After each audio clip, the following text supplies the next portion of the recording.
Yeah. Yeah. Yeah. Yeah. Bronx on the scene, nose to the ground, reads every scratch, every step, every sound. Dust on the boot, mud on the cuff, one wrong move and he calls you bluff. He found a lie in the turn of a face, found a fresh print in an empty place. Tail up high when the story won't blend, he don't bark loud, he just gets close. Damn, sniffing out facts, no room for slack. Truth in the crack, now we don't look back. BronxTails, BronxTails, BronxTails, chasing truth through the rails. BronxTails, BronxTails, BronxTails, corruption slips then fails, sniffing out facts, uncaging the truth. Corruption on a tight leash, and he's pulling it loose. Hey, hey. Idaho nights cold, over the floor, 4 names heavy in the whole town sore. Bronx in the weeds where the silence stayed, digging for proof in the tracks it made. He found the gap in the masked up tail, found the bent clue in the buried trail. Bone white truth in the folder stack, one clean scent in the case swings back. Sniffing out facts, no room for slack. Truth in the crack, now we don't look back. BronxTails, BronxTails, BronxTails, chasing truth through the rails. BronxTails, BronxTails, BronxTails, corruption slips then fails, sniffing out facts, uncaging the truth. Corruption on a tight leash, and he's pulling it loose. One paw print, one torn thread, one false alibi, falls dead.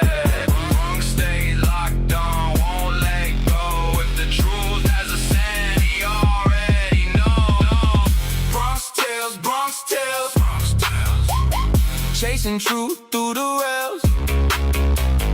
BronxTails, BronxTails, BronxTails, corruption slips then fails, sniffing out facts, uncaging the truth. Corruption on a tight leash, and he's pulling it loose.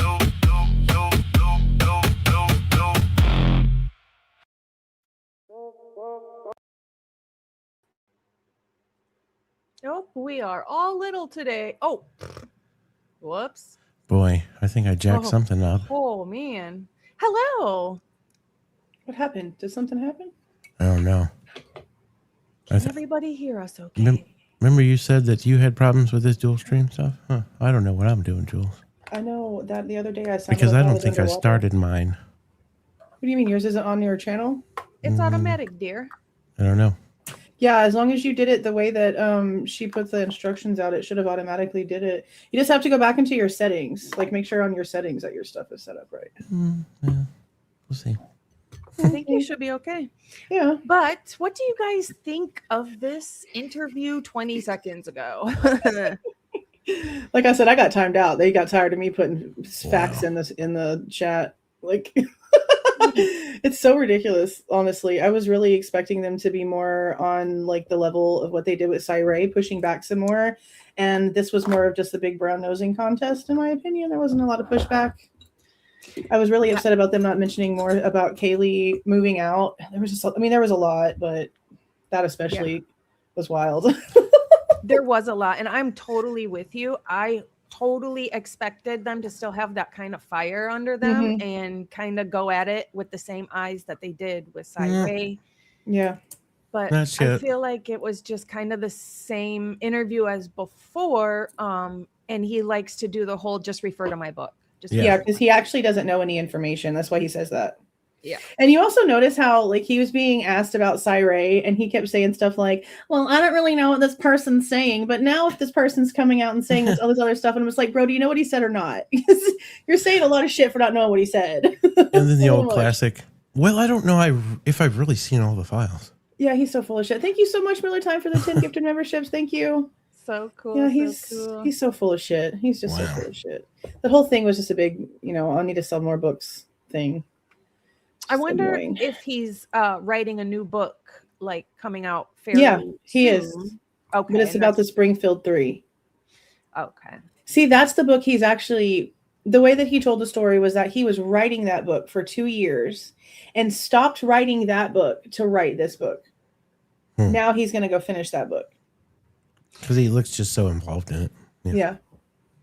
Thank you, Bianca. We appreciate you, love. That's so sweet. That's kind of weird because think of the time frames. So I know the Springfield 3 is a big case, but so is Idaho. Yeah.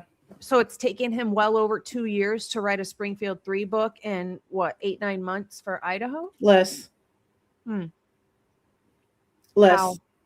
AI. There's no way he didn't have that book written by AI. He can't, he hasn't withheld or retained any information. And also notice how he's not taking any accountability for what's in it. He's like, it's other people's words. Yeah, well, you're not even putting their own words in there right. You have a million things in here incorrect. Mr. Verbatim. I think you need to figure out what the definition of that word is. Just go look at my book. Yeah, just this goes out of the scope of my book. Yeah, dude, shut the hell up. He's probably like me and read 2 chapters. If he's even touched his own book, he probably has no clue. I think he really just fed a bunch of the public documents through an AI program and it just spat out a book. Yeah. And I think he put just enough words in it to grab people's attention. Like, oh, it's going to say something huge in this book. And it. The hair. Yeah. You know. I mean, yeah, but then to take no like accountability for any of the stuff that because I remember the first thing he said that I wrote down when they started asking him questions, it was this statement right here. And I was like, you piece of shit. You guys started this campfire.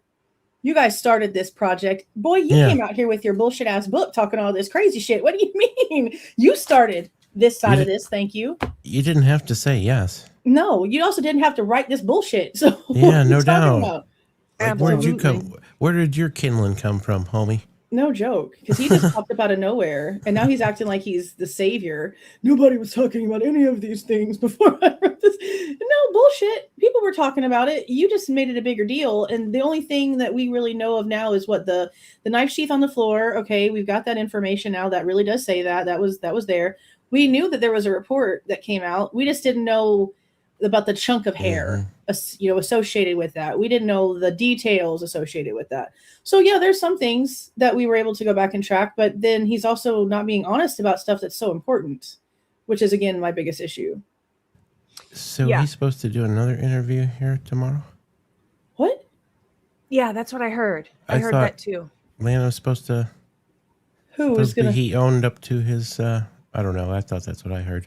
He's gonna do another one with her, with Lana. With Lana, I did hear that. Whitcomb? Yeah, supposedly. I won't watch it. I don't know if I it's really true don't. or not. I heard it through the grapevine. Yeah. Same. I mean, there's nothing that he's going to say that's going to mean shit. It's very obvious that his intellect when it comes to this case stops at whatever headline he's read in a checkout line. That's about it. Yeah. I just wish we could get on one piece of solid detail a sentence 2 or 3 that is an actual sentence that gives us a little bit of information that has substance and it makes sense from him on one piece of evidence. He can't directly answer anything. He dances around all of it. I think he's probably like fit that way. He's done that shit for so long and been it's natural, and it's why did he write that book? Like pop out and write that book. Money, fast money. Yeah. Plus, I also think that he was made to. He was starting the shitstorm. I think somebody was like, "Hey, we kind of need like a distraction here. Yeah. Throw something out there." Especially with the way that like, if he wants to sit there and pretend like he's worth a shit, he can't pretend like the FBI didn't have control over this entire case. And that's how he prefaces the reason why he doesn't put any FBI as his main players. Well, you have to, because they did everything. Yeah. So that tells me right there what your entire point of this was, Mr. Ex-FBI. You came out here to do what the IGG story was supposed to do, which was make the FBI go away. Now you don't even have them listed, which is crazy. Yeah. It's very intentional. Mountain Man says, I don't think he can answer directly for reasons. And I agree with that on... I don't think he can answer because he doesn't know. Yeah, no, I agree with him on a level where I think that there are some things he probably can't talk about, or he thinks he can't talk about because he thinks he knows things that we don't know, which is not true. But then I think on the other side that there are, like you just said, there are things he just doesn't know.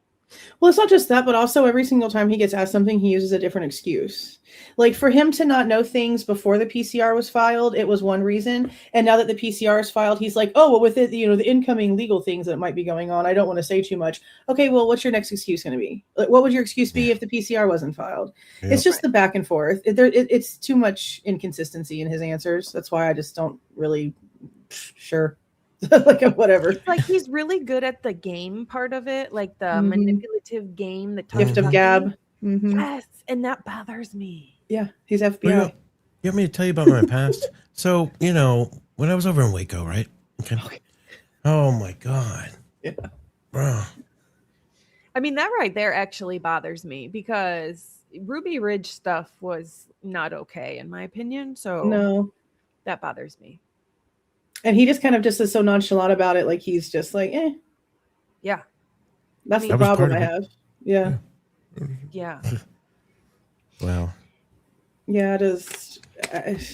If he wasn't again coming out and saying things so incorrectly that are so factual and then saying, you know, don't believe me, go and look for yourself. Well, when we go and look for ourselves, we find out that you're wrong on 85% of what you said. That's not a good ratio. That's not a good track record. So then he's talking about now what? If this goes further, he's going to write a sequel. A sequel for what? Turvey's not going to talk to you. Turvey doesn't even like you anymore. You can tell by the way Turvey throws off some of the things that he gets asked about Chris and some of the things that he says, that Turvey doesn't really care about Chris Whitcomb anymore. I don't know what they're going to do with Chris Holland. They brought him up in the interview, and he still has never responded to me about being wrong about there being blood on the kitchen of Xana's. He's never responded. Of course he hasn't. Welcome, Hildreth Investigates. Welcome, welcome, welcome.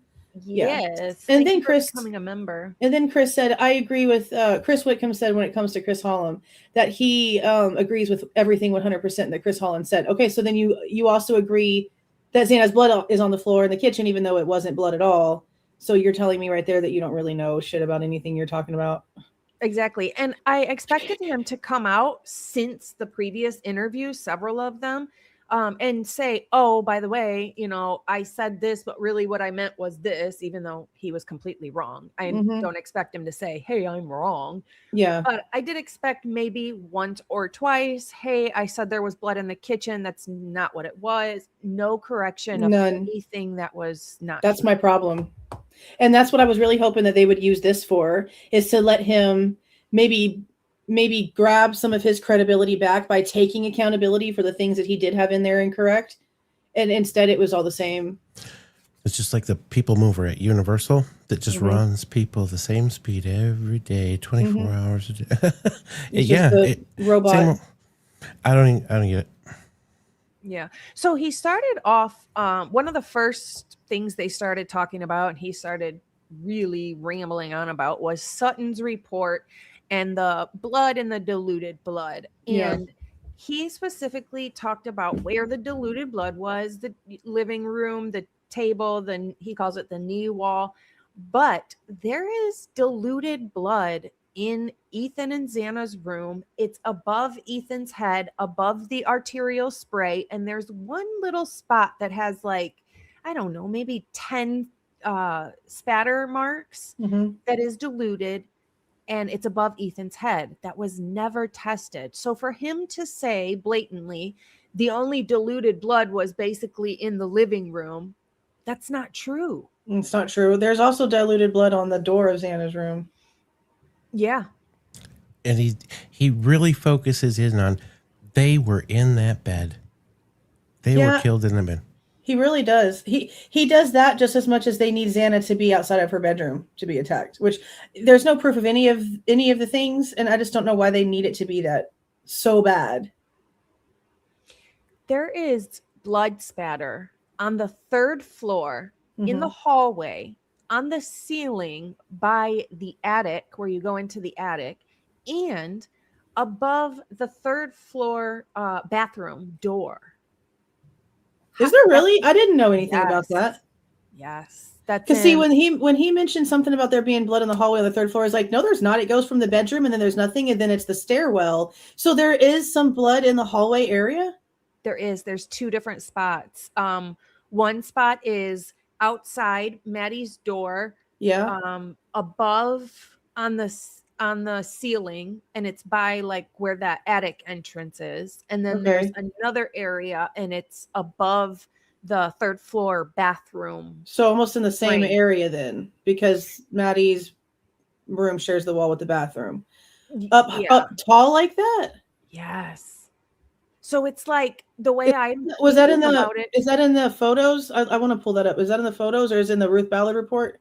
It's in one of the reports. It's got to be like either Ballard or, which I think it is Ruth Ballard's.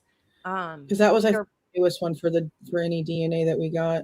Yeah, it's got to be Ruth Ballard's, but it's either that or Nodal's, but I'm thinking it's Ballard's.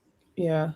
See, the Nodals I haven't gone over on the channel yet because I want to take time and like put pictures where all the black boxes are.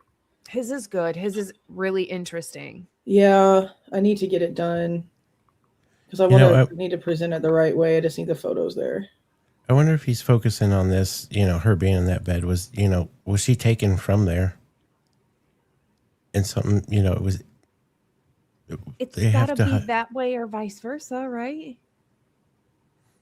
How do you mean Kaylee being in the bed? Mm-hmm. Yeah, unless she was like downstairs in like some other room or something. Well, see, that's what's really confusing because it's like they want us to believe Dylan, which nobody does, okay? But if you want us to believe Dylan, then Dylan is claiming that she hears Kaylee's voice. So then people instantly question, okay, well, and if Dylan's story, if she's claiming that she heard Kaylee and Murphy going up the steps saying, I'm going to bed now, and then she screamed, someone's here, and she ran down, how did she get back on the third floor? If we have Dylan saying she's running back down to the second floor and hearing crying going down the hallway, was she moved? There's that question. So then it's like the state's trying to force Xana to be attacked in the kitchen so that that's who actually gets seen by Kohberger as he's walking back down to the second floor, and it not be Kaylee, because then they don't have to explain how Kaylee got back up on the third floor. So it's either which one. Either it's Kaylee that was going up the stairs and ran back down and magically ended up in the bed still on the third floor, or it was Xana, and there's no proof technically of any of it. Was she really outside walking Murphy? Who, Kaylee? Yeah. No, Kaylee was never the one outside with the dog. It was Maddie and Bethany, apparently, for some reason. But that's what they said. Who said that? No. I guess that's what's said. I guess that's just what they put as a narrative. Well, the way that they told us was that Bethany and Maddie took Murphy out, and then Bethany only stayed outside for all of like 10 seconds and ran back in and left Maddie, as drunk as she apparently was, outside with Murphy by herself. And then we know from the way the camera shows that Murphy seems to have gotten either taken, somebody took him in that car that showed up and said something and then sped off. And then you see some lights coming back right before you hear them saying Murphy's name, or he ran off. But either way, there was a situation. But Kaylee, they never said that she went outside. They kept her like in her room. On the phone, I guess, with Jack while Maddie took Murphy out. And even when they're talking about Murphy needing to be looked for, it's all about Maddie contacting Bethany. They don't have Kaylee contacting nobody else. I mean, I know we've got the phone calls with Jack back and forth, but when it comes to trying to find Murphy, they don't have them calling anyone else to look for him. It's just to Jack and Bethany, and that's it. Yeah. I don't know. What I always find interesting too about Bethany and Maddie taking Murphy out is Dylan claims she took Murphy out when she got home as well. And that's way too close together. Well, Dylan actually didn't even say that at first. Lakeland is who we found that out from. Remember? Because Dylan didn't even mention that. I actually have it written down. She was asked if she went up to the third floor at all after they got home, and her freaking little punk ass said no. And then Lakeland shows up and was like, oh no, Dylan went up there and got Murphy and took him outside, and I sat in the kitchen eating popcorn with the dog. Da, da, da. So yeah, no, Dylan tried to hide that fact she went up to the third floor. She did. And what I gather from that, just in speculation, is we are also now learning that Kaylee's slider door was open. The balcony, yeah. So what, all night? At what point was it open? Did Dylan go open it? Yeah, because we don't know. All we know is that we've got the guy saying that the front door was wide open in the morning when he walked by, but Hunter's claiming he had to open it. And then the cops get there and the third floor balcony is open and the slider is open. Okay, well, just because Dylan is saying that she might have seen somebody walking towards the kitchen doesn't mean that that's where the person might have left, especially since they're trying to act as if those footprints don't really mean a lot, apparently. So, yeah, the balcony might be a little bit high, but people jump off balconies all the time. And we see it all in those body cams of noise complaints. All them fucking college dudes are up on the roofs all the damn time. So, obviously, they're used to jumping off that stuff. So it could have been the balcony, could have been the kitchen. Both of them were apparently open, but then I questioned Murphy because he wasn't in a crate. So we know that there was little paw prints in freaking Maddie's room, which is crazy because that means he went in there at some point. Yep. I mean, Dylan also says sorry, Mikey. Dylan No, you're good. also says in one interview, she insinuates that a perpetrator could have gotten in through the third floor balcony, which is like, well, then how did you know it was open? Yeah. Yeah. How would you even have known if it was open? Yeah. And Yeah, she says a technically, little weird shit. that balcony, that second story, I mean, that's no higher than a single story roof on a house. Yeah. The bottom of it, yeah, you'd have to Yeah. get up over the railing, but still, it's not, you know, Yeah, it's really not that. I mean, unrealistic. it looks taller than it is because of the third story in the front, but it's not that. Where was the couch position? Close enough to. Well, the thing with us is the snow doesn't look disturbed. I thought about that. The snow doesn't look disturbed. It looks like it's piled on there, like nobody landed on it. So Gotcha. I thought about that too. But even then, like those rocks, like build like a little bit of half wall right Yeah. there. Like it's really not far. They don't give a shit, you know. It's not far. Especially if we are to take in consideration that whoever the people are that did this seemingly had knowledge of maybe where to cut people or stab people or whatever, Yeah. you know, had combat knowledge, things like that. So it's not super far-fetched then to think, well, you could scale a little balcony in a college Yeah. house. I mean, even if somebody were to come through the slider door, they could leave out the balcony. Yeah. I mean, one way in doesn't mean the same way. It doesn't have to. Yeah, But, absolutely. I mean, there's the problem is that there's really just no way to actually figure out which direction that they're to go. There's a million possibilities. Yeah, for real. It's just so ridiculous. Especially out of the back. There's more Yeah. where's places to go out of the back than there is out of the front, in my opinion. And In both what we out of see. the camera, Mm-hmm. of course. And Chris definitely seems to think that Maddie and Kaylee upstairs were first. Yeah, and I think he's just going off of whatever their narrative is, but they've already told us that they can't even determine order of death. Which is crazy. I would think they'd be able to, but They claim it's, and that's what I said too. I said, I don't really care what they try to like say. There's no way the testing wasn't done. They didn't instantly check liver temp and do the math to get an estimate. They're literally going off of somebody's text messages. Okay, well, those text messages start when somebody else heard a noise. That doesn't say when things actually started going down. To me, that tells you when things had to wrap up because, oh shit, somebody's awake. oh right, that could have There's no way. taken 20 minutes per person. Now you're 20, 46, Yeah, you never know. well You have over no an idea. hour since I mean- they started killing. They were real concerned, they had to make sure that Brett Payne was there, So, they should have documented all that, huh? You'd think. Everything with this case is so freaking annoying. I just don't even understand how it got to be this convoluted. I never ever would have thought when I started talking about this case that this is where this was going to go. I thought it was going to be something fast and, oh my God, there's all the evidence and now we're okay. We're moving on to the next one, to the next court hearing. I mean, maybe, yeah, people that do parkour can definitely get off of a balcony real quick. I'm just picturing it. It was a funny picture. I mean, they swear the guy levitates. You might as well be a parkour expert. Right? And then like the last thing that I think that a lot of us thought that we would never see would be anything on the autopsies. And then No poof, here they shit. come. Doo-doo. Yeah, I was really surprised. was really Chief surprised. says he didn't have to go upstairs, in quotes, still sticks with me, which Yeah. is what Steve G said and claimed for so very long. So you want to know my really sadistic theory on that? Yes. Okay. I mean, I've pretty much said this before, but I really feel like the Gonzaleses especially know more than what they're pretending, just because of their behaviors. There's no way you're just lying for no reason. Okay. So we didn't know until very recently, or at least I didn't really know until very recently, that Kaylee was on the second floor in Xana's room when she first moved in there.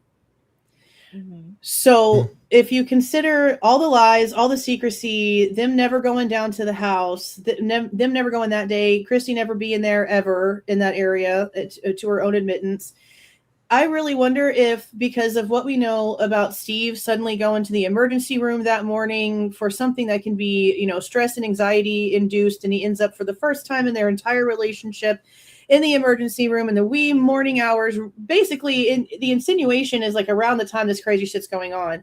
So what if there was somebody that was coming after Kaylee and they were under the understanding that she was still on the second floor in Xana's room? Because they didn't know that she moved up to the third floor.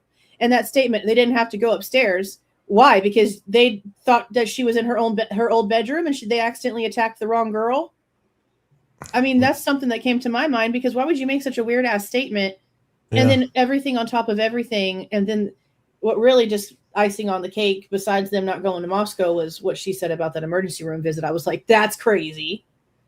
So I don't know. Everything's just too weird with them. I don't like it. That makes a lot of sense too, because it kind of ties everything in though, because why would you kill Xana and Ethan but not Dylan when you see her then? Like, it makes sense that there was a specific target, and that target was supposed to be in a different room. Yeah. I mean, it still doesn't explain how there's no blood in between the two rooms, but it explains some other things. Even when they, in that trash documentary that just came out, when I just rewatched it last night, but the way she talks, like she was like so confident, like, and just like pinning on what y'all just said, that, you know, that could very well fit, you know. Oh, she wasn't up there. No, not my daughter. Yeah.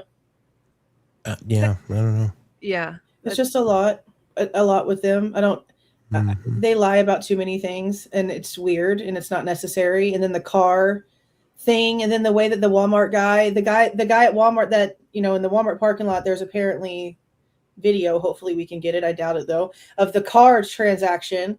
And the guy that bought Kaylee's car said that when he handed her the money, who he assumed was her father showed up at the end of the transaction, and she yells at him, "I'm keeping the money," and gets in the little white car and speeds off. Somebody is there in a little white car, and she gets into it and yells back at her dad, "I'm keeping the money," and then takes off. This is this is a random ass guy that on Facebook Marketplace. There's no reason for him to whatever. So when he's telling it to the cops, I'm thinking, I'm sorry? She just yells back at him that, and then takes off in a little white car, and 24 hours, 48 hours later, she's dead. Be some shit if it was a two-door, huh? Yeah, it would be. You know, the two-door little Nissan. They started asking about the freaking two-door, didn't they? That's why I want the footage. I want to see if it shows the vehicle that she took off in. You know, they got the footage from freaking every place surrounding that shit too. Oh, they had to have. This question right here is a good question. Something I've wondered as well. Did the Gonsalves family have life insurance policies on their children? Did any of them have? Well, I mean, technically, when you go into these frats and sororities, don't they make you take out insurance policies on these kids, right? Do they? I'm pretty sure. And I always thought that, you know, is this the way they send it to the parents? They're like, okay, well, we're just going to make that insurance policy. We're going to settle it. Who writes the insurance policy? Is it Scott Green's freaking buddies? You don't know. Yeah, I don't know about that part. Did they say, we're just going to cash that out for you, no questions asked? That's a good question, because there's a lot of crazy stuff that happens in Greek life. So that's a good question. I don't know if it's mandatory or not. Look, I know that with the way that, and I'll say this based off of the fact that I'll just say me and Steve work in similar environments when it comes to hospital facilities. So I have an idea about how the insurance for people that work at hospital facilities work.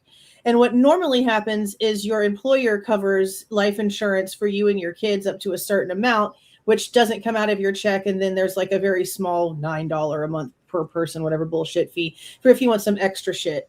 And usually the same sort of happens for if you're like in a teacher situation. And as far as I'm understanding, Christy works for a school district. So they probably do have, I mean, I have, you know, small insurance policies on my kids, you know, $10,000 each just to be able to handle anything that might happen for the just in case things. But as for anything out of the ordinary and big and crazy, I have no idea. And I have a feeling I mean, I don't know.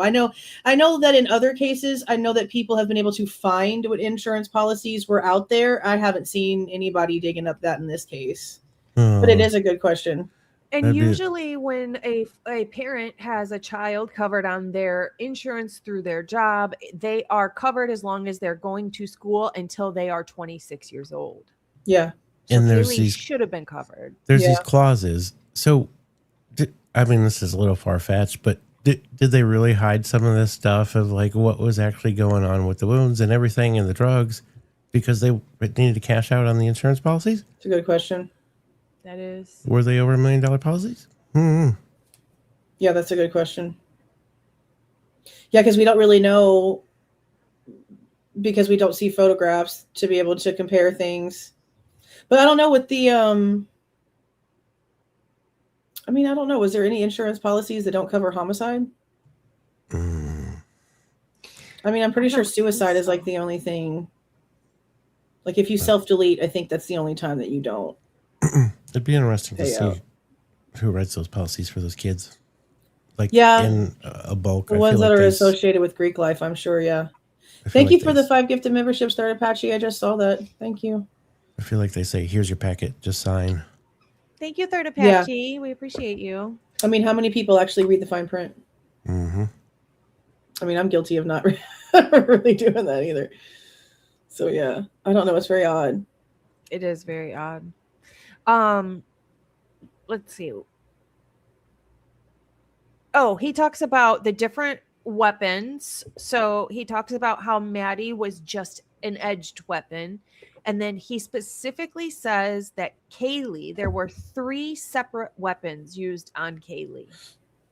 3 completely separate different weapons. He said something that caused petechiae and pressure, and then one that caused the blunt force and one that caused the stabbing, which is, I think, what most of us thought. But just to have him confirm it, that he knows there's different. Yeah, I just don't understand why the families aren't reading this stuff.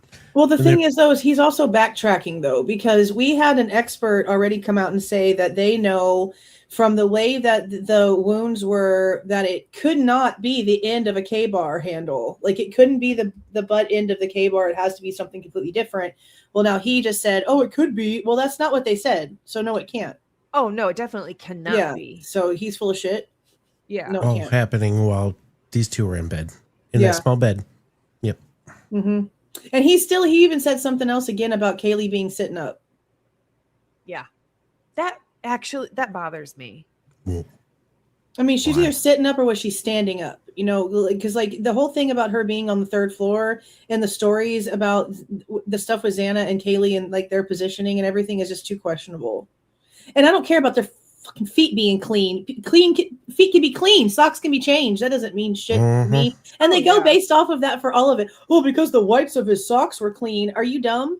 I mean, fuck, look at how many kids came out of this house with no shoes on, huh? No joke. Or never mind the fact that there's like nothing on the floor and a washer and dryer and over 8 hours before a 911 call was made. But let's talk about some clean socks. Oh, there's kids' clothes and shit. Wasn't Dylan wearing fucking Xana's freaking shirt? Mm. Yeah. And her hair, she doesn't look like her hair is wet, but it looks like her hair was left to just dry on its own. Yes. Yeah. That's not even gonna say it. And her whole thing coming out with no shoes is for dramatics. The girl lived in that house. There's shoes all over the place. If she really wanted to, she could have on some of Bethany's. That was for theatrics. Oh, for sure. She had them shits freaking like a breadcrumb out the door of her room. She could have had 5 pairs. Yeah, she's full of shit. now, I, in the middle of a situation of almost being killed, ran out the house and got into my car and sped off with no shoes on because I literally had no choice. Home chick had 8 hours and walked around and went upstairs and everything else for who knows how long. That was a choice she made. Oh, absolutely. Oh, yeah. All for theatrics. Yep. And then to be bawling and crying so loud that it echoes in the town over. That's so crazy. Somebody needs to give her an Oscar. It was a great performance. I know that. I wonder if, all this PCR stuff works out, and let's say we go back and there is a trial. I am so curious what would come of all the things that Dylan has said, because defense is going to have a hell of a great time digging through this interview where she said one thing, and then this interview where it was contradicted, and then this interview. How do you even find a jury? Can you imagine Ann Taylor getting up there and asking her about her lucid dreaming and about how she's aware that she's in control, so she just lets the murdery shit happen to her because she knows it's not real? What? But I do sleep better on weekends because, you know, I'm usually drinking on weekends, and, you know, the more I drink, the better I sleep. Deep sleep, you know what I mean? Girl is crazy. Saying the most, bro. Wild as hell. And then the high knees, like, oh my God. Can you imagine? Like, I need it to happen. I need somebody with a competent brain that's not going to ta her the whole time to get up there and actually question her, because what? There's no way you needed a child psychiatrist to talk to this grown-ass woman who's out sleeping around and drinking and doing who knows what and partying, but you need a child psychiatrist to speak to her. She goes out and gets tattoos, and she's half naked, and all the photos that she's been taking since the murders happened, but you had to get a child psychiatrist to interview her. No, this is a big game that they let her play. I can't believe that they did not see through it. These are professionals. And I know that the child psychologist, a lot of people think she did a really good job and stayed in her lane and let her just speak, but I still wish she would have pressed her a little bit more. Yeah, because Dylan's not a child. She needed to be, like, she needed to be interrogation style questioned. I don't see how there's all these inconsistencies, and everyone's just like, okay, well, yeah, that's understandable. What? How? How is any of it? Witness. No. Surviving witness. It makes me sick. So they went on to talk about post-mortem wounds, and he kind of tried to skip around it, but then he started mentioning the 2 neck wounds, and then he said that there were 2 vertical shoulder wounds, which we know is not true. It's just not true. That's where I got timed out. Oh, I said there's no signature wounds, there's no matching parallel vertical wounds on their left shoulders, and that's where they timed me out. That's wild. No, there's not. There's not. And they easily could have pulled up the autopsies and been like, okay, explain to me on the autopsies where you saw this, because when we read this, this is what it shows. And again, Kaylee's is vertical across the shoulder, and Maddie's is further down, lower on her breast, and at an oblique angle. They are not even on the same part of the body. Do you either of you think that there's any chance that there are wounds that were specifically not mentioned to hide them? 100%. Maybe. I don't think a lot of that in those autopsies are real. I mean, even the toxicology stuff, it's the way they're looking for a cocaine dealer. You know what I'm talking about here? Then there's no coke in their system, but they're looking for a cocaine dealer. Yeah, I did find that a little interesting. And they just subbed in Adderall. Yeah. It is interesting. It's like if you broke it apart and looked at all these interviews, you know, the frats and the sororities, they pushed it one way on one side and another way on the other side. And it's, in my opinion, it's MPD who's interviewing these, or ISP, or whoever. Yeah. They split it weird. It's just, they're also not communicating with each other. So it's like they're not even working the same investigation. They've got no idea what each other's doing or what's going on. Yeah. I don't know what the one across the table's fucking doing. That's sad. Thanks for the 10-pin, Dizzy. Some viewers sent Kathy IndieZone a docket showing all the cops from this case are involved in a lawsuit by a resident. They took the insured car off his property, etc. What the frick? Wow. They took his car off of his property? I wonder if it's the same cops that were involved in Stickergate. Wait, what's Stickergate? So Stickergate, and I don't know all of the specifics. I just know that it involves either the son or the grandson or something like that in relation to a guy from Christchurch, and some sort of situation that took place during the pandemic where Shane Gunderson, Jay Waters, and one of the other officers that were on scene that day, they got caught basically lying and are now on the Brady Giglio list for being full of shit. And all of this investigation was going on right before this all happened.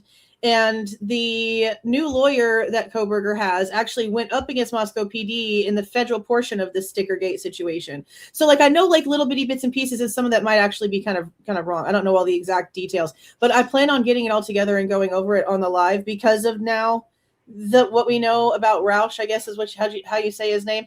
I didn't like his connections simply because he went to the University of Idaho and he's in Moscow. But then when we found that out, I was like, oh, so he's gone up against these fools already. He's got some experience dealing with them. He's probably already a well-known name to them to maybe be careful around because he's going to come at them. So I definitely want to look more into it. But yeah, it involved some stuff during the pandemic, a literal sticker, like an actual sticker in a huge situation. And lies from the cops and all, it's the whole thing. Weren't they putting stickers on like street lights and shit like that? It was just ridiculous. Something to do with the mask mandates. It was something to do with the mask mandates for COVID. I think I remember hearing that. I just didn't.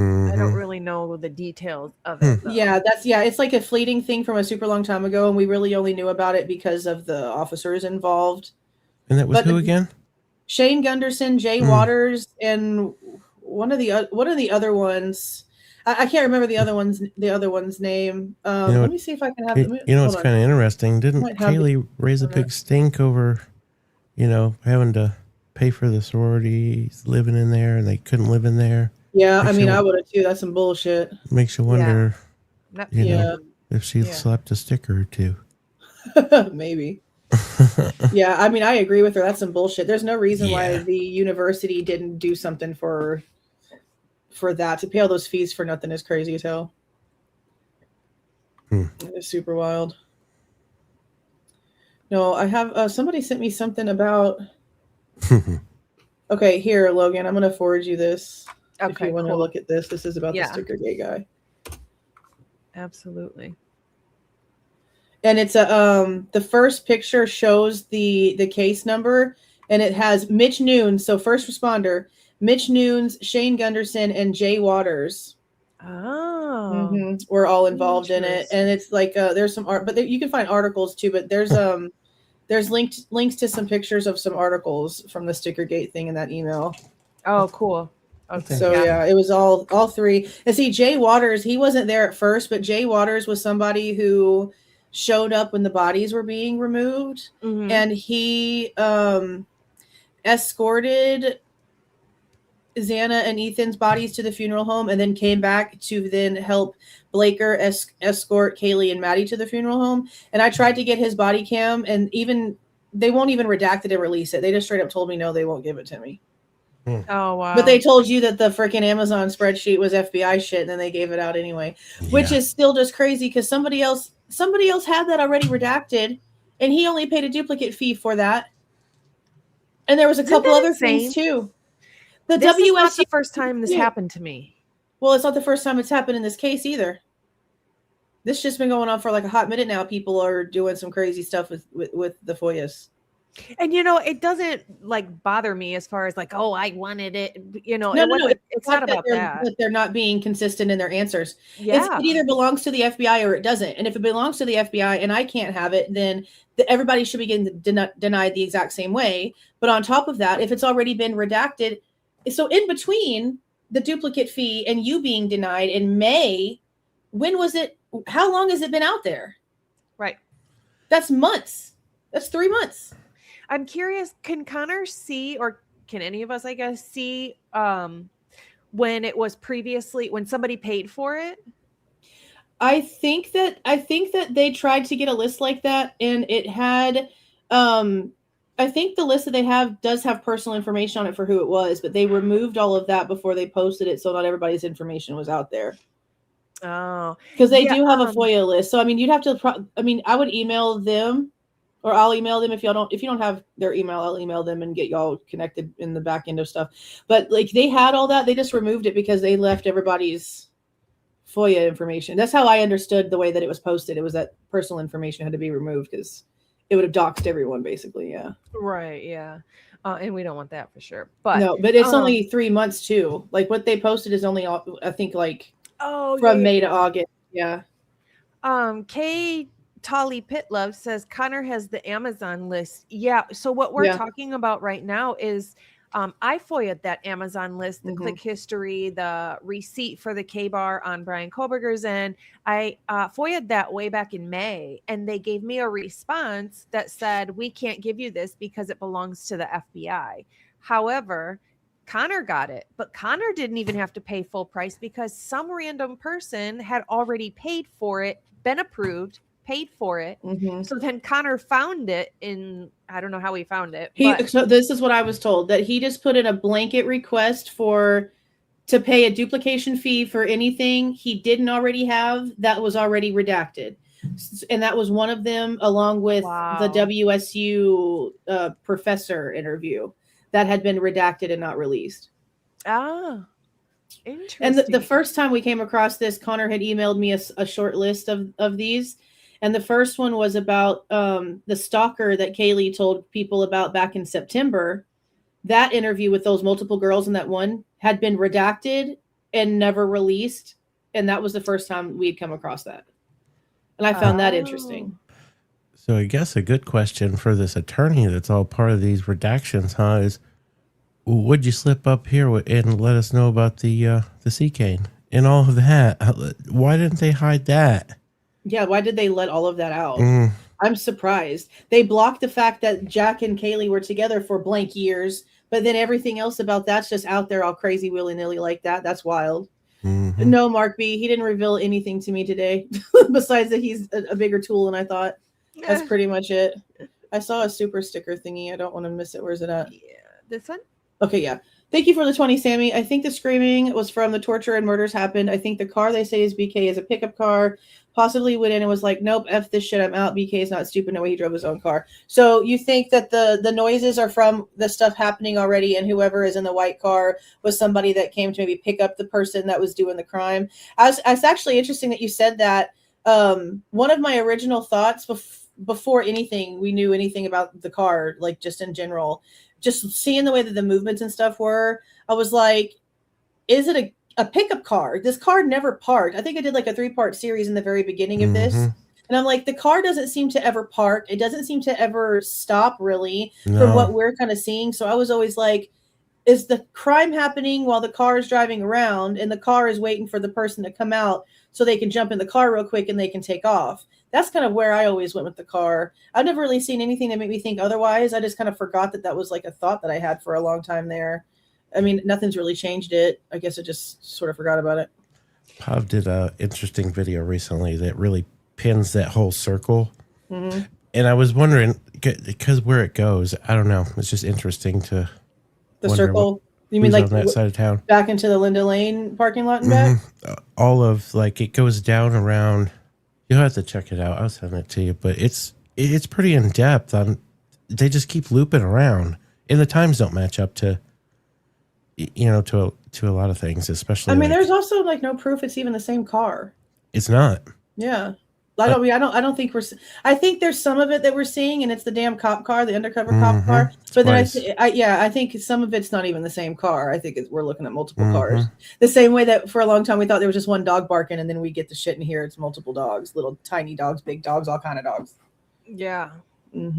Super interesting. I don't know if you caught it, but a couple of days ago, I think it was Lana who was going through the like clocking in and out and all of the things by MPD that, the names that they search and every minute that anybody does something that's on the clock. Okay. And so it's, what am I trying to say?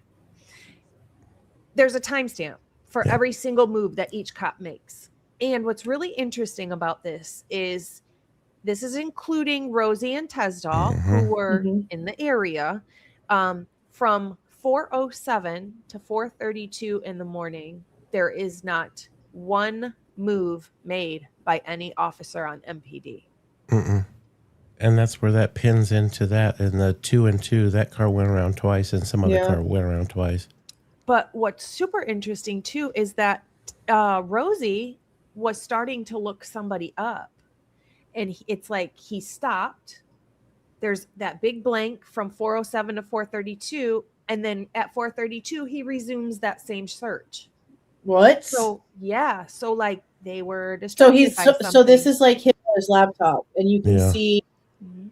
that he's starting to type in a name. How does he? How do you know that? Did he FOIA some information from them? I think yes. Lana did. She got a FOIA return, I believe, that had every timestamp. I mean, there's one in there at like 4:27 where another random cop says, "I'm at the station," but that's it. So we were, That's weird. Yeah, Pop's everybody's theory was that the guy that was entering all that stuff was dropped off at the station while the other one took the car and was doing that final loop, is what I believe it is. Interesting. But we know Rosie's in the car because we see his body cam. He's leaned all the way back in the seat. That's why we don't see him in the car.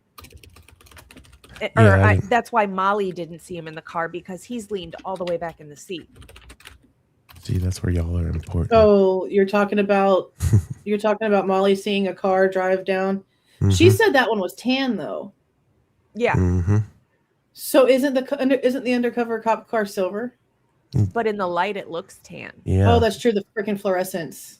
And freaking Payne did all that work trying to put that car into that light. I mean, I think Payne pretty much proved that point, that car, their very own undercover car, looks tan under those lights.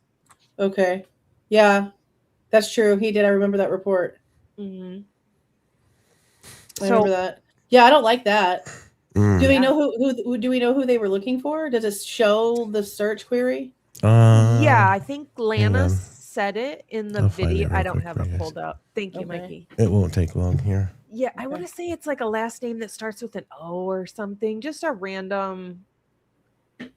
I think it's just a random search. I didn't look into who it actually was, so I don't know.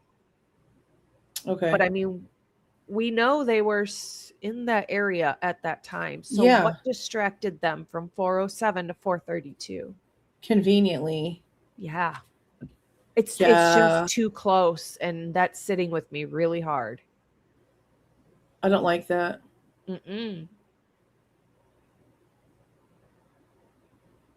That's interesting. Yeah, I don't know what time the Banfield thing ended. But we know that it was in Vision, Idaho, and that they were driving around doing patrols all night because it was a dry weekend. It was dry campus. So they were being even more strict than normal because of that. Which is actually crazy. Wouldn't you think that they would want marked vehicles in the area so people can see, like, oh crap, there's a cop right here, I better act right, for all the parents and kids that are checking out the campus? They don't want the look of police cars, because then it looks tacky. They want it to just look safe without you having. Yeah, that's why the undercover cars, like, just naturally safe. Yeah, nobody does it. That's why it's a front. That's why it's a big front. They put it on the weekend that they want the high schoolers to come in with their parents, so that it looks like a safe campus. That's all a facade. Yeah, that's the point of it. I can screen share this if you want. Isn't that crazy? This document. I love that we know this about colleges before it got too serious. Because go ahead, Mikey. You can screen share. Hang on a sec. Crazy stuff. A lumberjack contest was in town. All kinds of shit was going on. Holy shit. Oh, yeah, that was happening at the Moose Lodge or something, right? Yep. So the names that he was entering are below the red lines. So the red lines at the bottom is the gap in it starts in time. And then the names below are the ones. Jeremiah Anderson. Joseph DeWitt. We have a last name DeWitt in an interview, do we not? I thought so. I'm going to Connor's channel. If it's there, it's there. Because I know I've read that name already. It was like a while ago when all the Sigma Chi interviews came out. I feel so. I feel like so, yeah. Let me see. Oh, maybe not. Hold on, let me look at it like this. But yeah, that was the document that Lana got on their whatever that night. Thank you, Mikey. Or it was from whatever that party patrol, whatever, you know. We did call. So 347, this is like the end of the Banfield thing, right? Mm-hmm. 'Cause that's I think Banfield ended at 3:52. Oh, so that's where it ends. it's Okay. above. So we can pin this to their last call was with the guys with the stop sign. So what was going on at 407 that they saw this person? At 4:07, Yeah. This is where supposedly they were documenting stuff from earlier in the evening. yes, they were looking up this DeWitt name. At 407 and then at 423. That's a different officer that I guess says, "Hey, I'm at the station." He talks about all this if you want me to play Yeah. this. No, I'll look at it. Yeah. I'll have to I'll have to get I'll Yeah. look at it. It's a whole thing, Yeah. though, but below those red lines is where he feels they drop out. Basically, they go back to the station and everything goes quiet. Yep. So so when it said they were typing in a name and they got distracted and stopped, where does it show that? I feel I don't think it shows that. I feel like that's what my brain heard, I guess. I thought it resumed and they were looking up the same person again, but I could be wrong. I mean, obviously, because there's a different name here. Yeah. Yeah, I'm gonna have to look at these. These are interesting. I'm gonna have to look at these. Yeah, because all of their movements that night, especially around that time frame, because of the car driving around, has always been super interesting to me. It's just, yeah. I mean, I'd rather look at the documents. I'll just look at the documents myself and see, what it's doing. But yeah, that's wild stuff. Their movements are pretty interesting. And so 177 and 176. Who's 177? Is that Rosendahl or Tesdahl? Yeah. Is that Rosie? That's a good question. Yeah, it'll show. Well, on the MPD narrative, it has all their numbers. So I'll pull that up so I can look at it. I think 177 is Rosie and 159 is Tesdahl. Okay. Or vice versa. Oh, it's right here on the side of the screen. I didn't even realize it's on the side. Oh, look where they're. Oh my god! I didn't even realize this is sitting right. Oh, they're looking at the type, and I'm like, oh, there's pictures. Oh my god. Okay, well now we know. That's funny. All right, you want me to pull this down? Yeah. Okay, yeah, that is interesting. Yeah, that is interesting. Yeah, I guess that would make sense. That's who. See, I didn't really think about it. That could be who Molly saw. Like I always figured that's the car driving around, but then thinking about it like that and like I know what they look like. Yeah. Yeah, the description don't match. That's interesting. Yep. Super interesting. I feel like they railroaded that woman over and over for years, like her habits, and they pinned her to stuff, to use her. I don't know.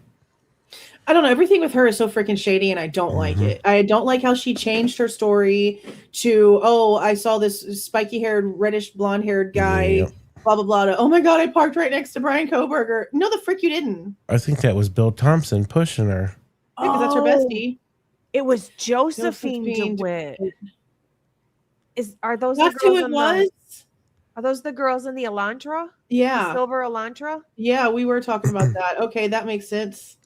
Yeah, so even like her second stop when she was pulled over, I mean, didn't Payne come up on her and say, "Oh, hey, I'm Detective Payne"?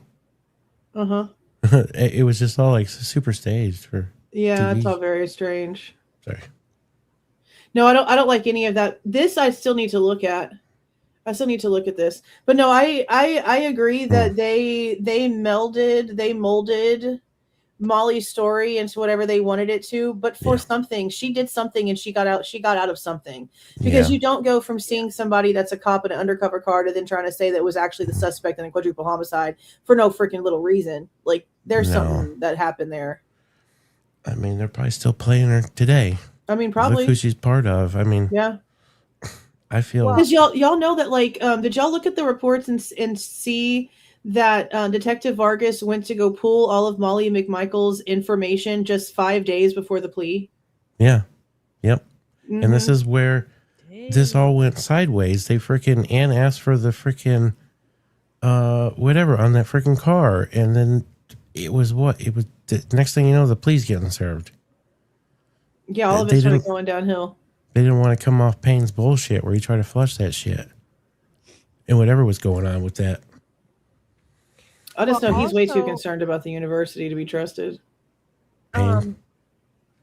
Yeah, he's right where he needs to be. Mm-hmm. Bill Thompson had at least 2 other cases where he basically would take people that were close to the case and would say, you and you better come up with a story, better give me something, or I'm also charging you with the crime. So I need you to be a witness. That's obviously in my words, but that's kind of how it went down. And that happened in 2 other cases where he was like, I'm going to charge you guys if you don't tell me what happened, basically. Which mirrors exactly what now Kohberger's story is about being threatened with shit.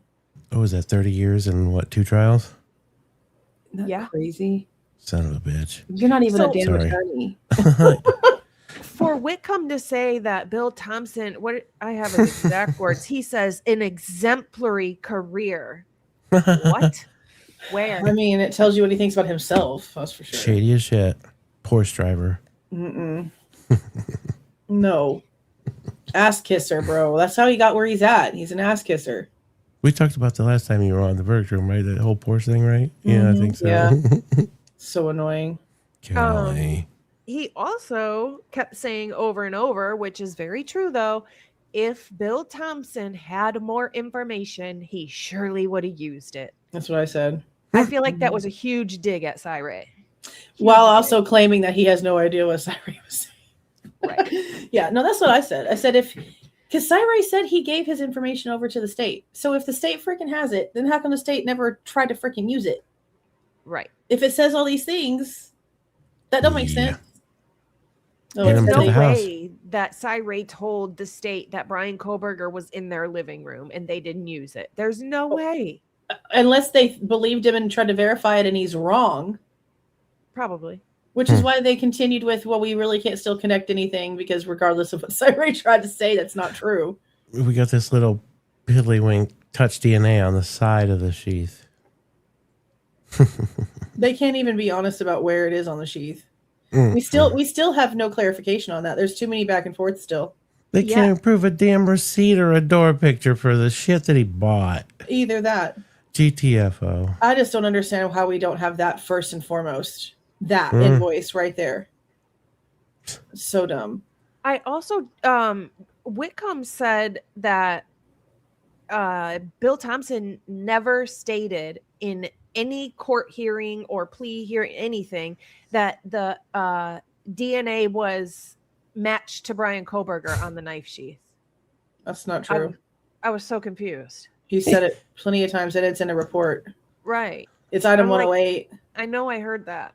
They were proud of that shit. Yeah, no, it's item 108. I mentioned, I wrote down something about that. It's just kind of funny how shit they were proud of, they ended up falling out of. They had nothing. At the end, and they all spoke about it. Why did they speak about it? Just shut up. Yeah, I don't get it either. How come Ann Taylor's not putting statements out on Cyree like she did Turvey? Cyree even said that. Yeah. I mean, I don't know. Unless the damn... Okay, actually, I thought about this, and I guess maybe this could maybe be why. Because now we see Bryan's PCR. Okay, what does he mention in the damn thing? The fucking hair in Ethan's hand. So maybe Ann Taylor's pissed because this was something that she had helped Bryan put together to put out there in the PCR. And dumbass Turvey came out here and said something ahead of time. And it wasn't supposed to be said because it was supposed to be in the PCR. That's none of Turvey's business. So he didn't know. Maybe that's what it was. And now they just gave the state a heads up of what their whole game plan without was. Maybe realizing it. Yeah. And you got to think, was she really going to see him as often as they were saying? Yeah. If she thinks he's innocent and she has a motherly protective whatever over him, then probably. That's a... Which one she of them ain't just said going that there she- and chit-chatting and exchanging Cheez-Its and doodles. It's She can. no. She's She's his attorney. That's the thing. She's kind of got free range with him. They got to be like talking business. It's not just like, oh, hey, how you doing? if it's an attorney showing up, then it's attorney business. They don't really. I mean, I'm sure that they're recording in the room. There's probably no way they're not recording in the room, but they can just say it's attorney. And I mean, I'm sure they're talking about something, especially if it's getting to the point where they're filing things. I mean, he could be exaggerating, but there's probably still lots of contact. Oh yeah. I have this up here from the chat because it reminded me of something. P. Bliss says, hit exculpatory evidence like Bethany's funk exculpatory evidence. And I recently read somewhere and it was on somebody else's channel. I don't remember whose it was. And I don't know if it came from a report or not, but it stated that Bethany Funk is the one who found her roommate's bloodied bodies. Could that be her exculpatory evidence? Probably not. No, that's weird. I've never heard that before ever. It looked like it was in a report and highlighted on somebody's channel. I have no idea. I cannot remember where it came from, but I did read that. Bethany, there's never been any inkling at all about Bethany seeing anything. As far as I know, it's all Dylan both times, 4 o'clock at 8 something. Yeah. She was just the what the hell's going on firecracker chick. And see, and like I've really wanted to like kind of blame Bethany for some stuff too, because she gets on my ever-loving nerves, especially with her "can I still go for Thanksgiving" comment being the first thing you say to the cops. Like, that's kind of hard to look past. But then I also kind of look at her and I think of Dylan, okay? And I look back to Dylan did not call Bethany. Bethany called Dylan. Bethany didn't hear Dylan calling anyone's names. Bethany claims to have not heard any running around or anything else that was going on, just maybe some cups falling and not really understanding what was really happening. And the way that Dylan went downstairs, like I know that we see Bethany saying it like in a text message, "come to my room," right? But that could have also, she could have literally said, "Hey, I need to come down to your room. No one else is answering. Like, I need to come down there, blah, blah, blah." And then Bethany's like reiterating in a text. We don't really know. But to me, I feel like Dylan went down to Bethany's room to stop Bethany from coming out of her room to see what was going on. Like, she went down there to make sure that Bethany wasn't going to come out. And she says that she spoke to her boyfriend. That's like the newest information now, right? But if you go back and you look at her phone records, there's nothing on there saying that either there was a response or that there was a phone call answered. So how did he tell her, "Oh, you live in a party house, there's nothing happening"? Like he's claiming if her phone records don't show he answered the phone. So Pav did something on this.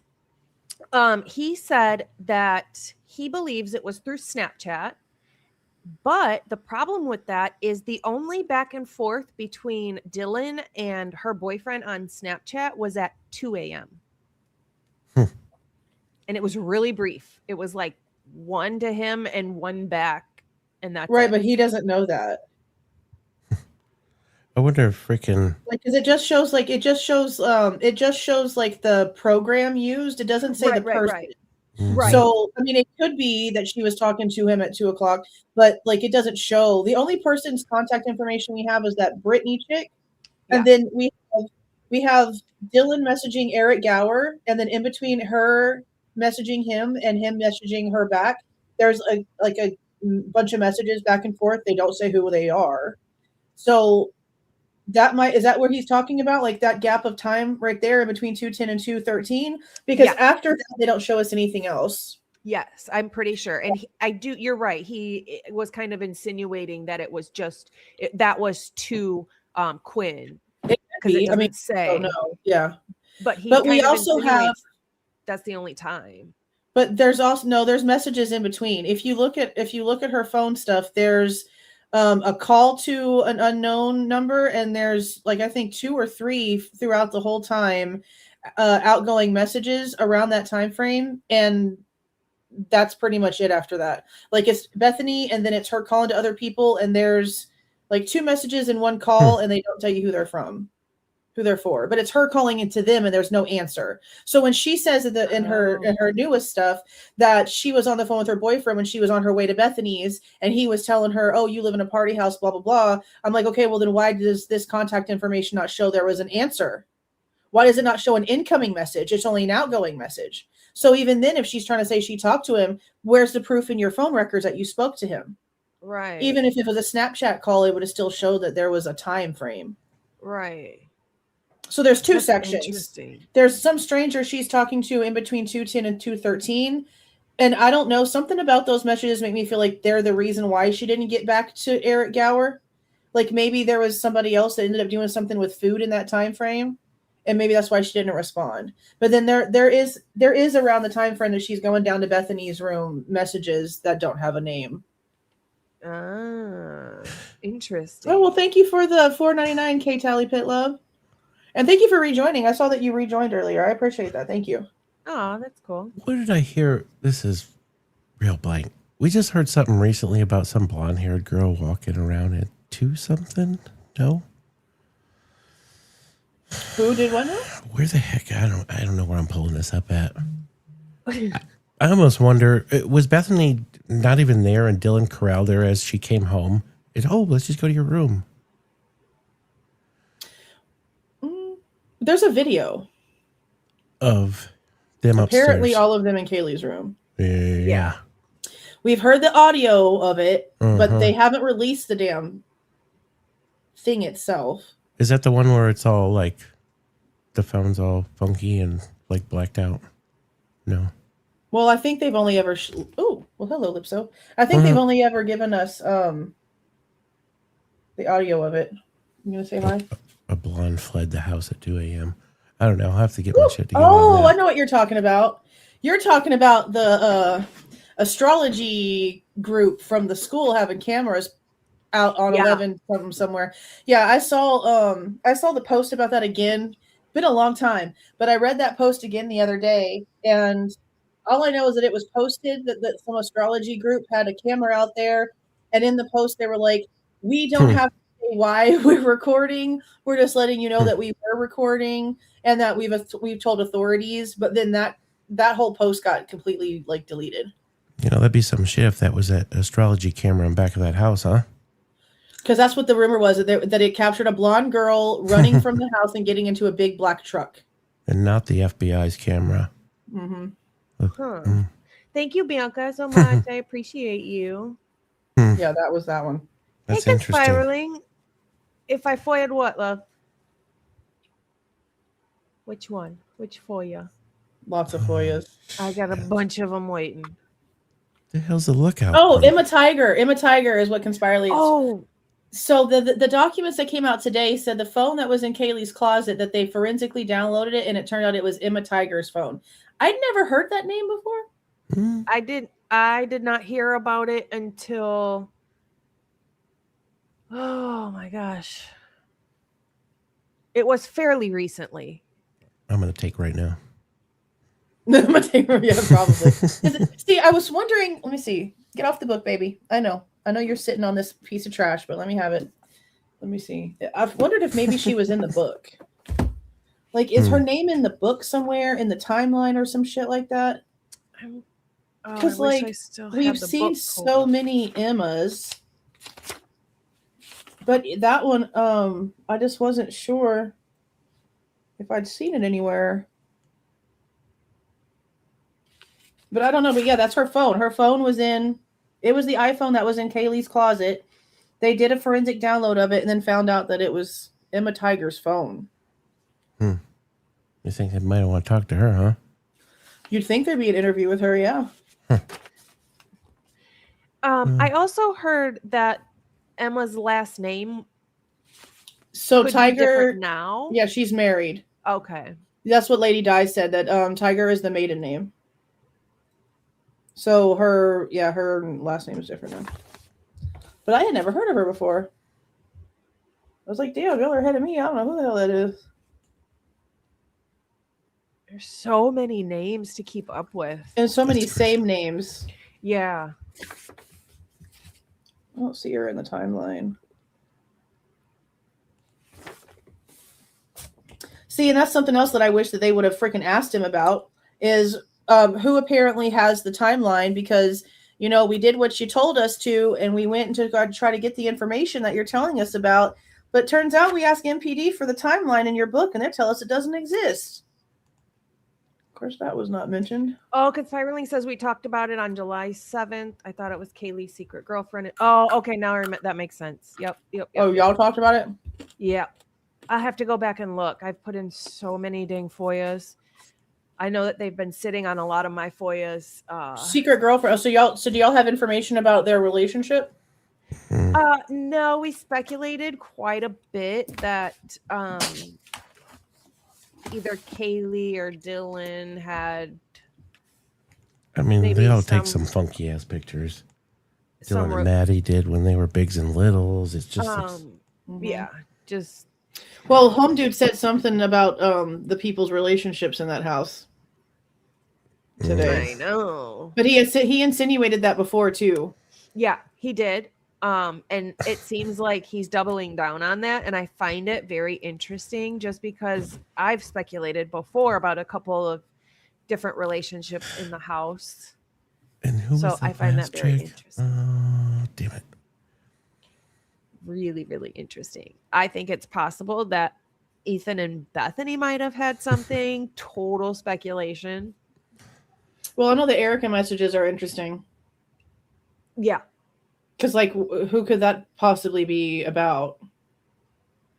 I wonder if Whitcomb knows who Erica is, and that's why he puts it in quotes. I don't think so. No. I think it's probably in quotes on the timeline, and he's just mimicking what he sees. Probably. It's probably just like the name that has it, like it's just saved in the phone like that, probably. Who was the girl that still had used that house for her address? Ashlyn Couch, right? Was it Ashlyn? No, there's another one.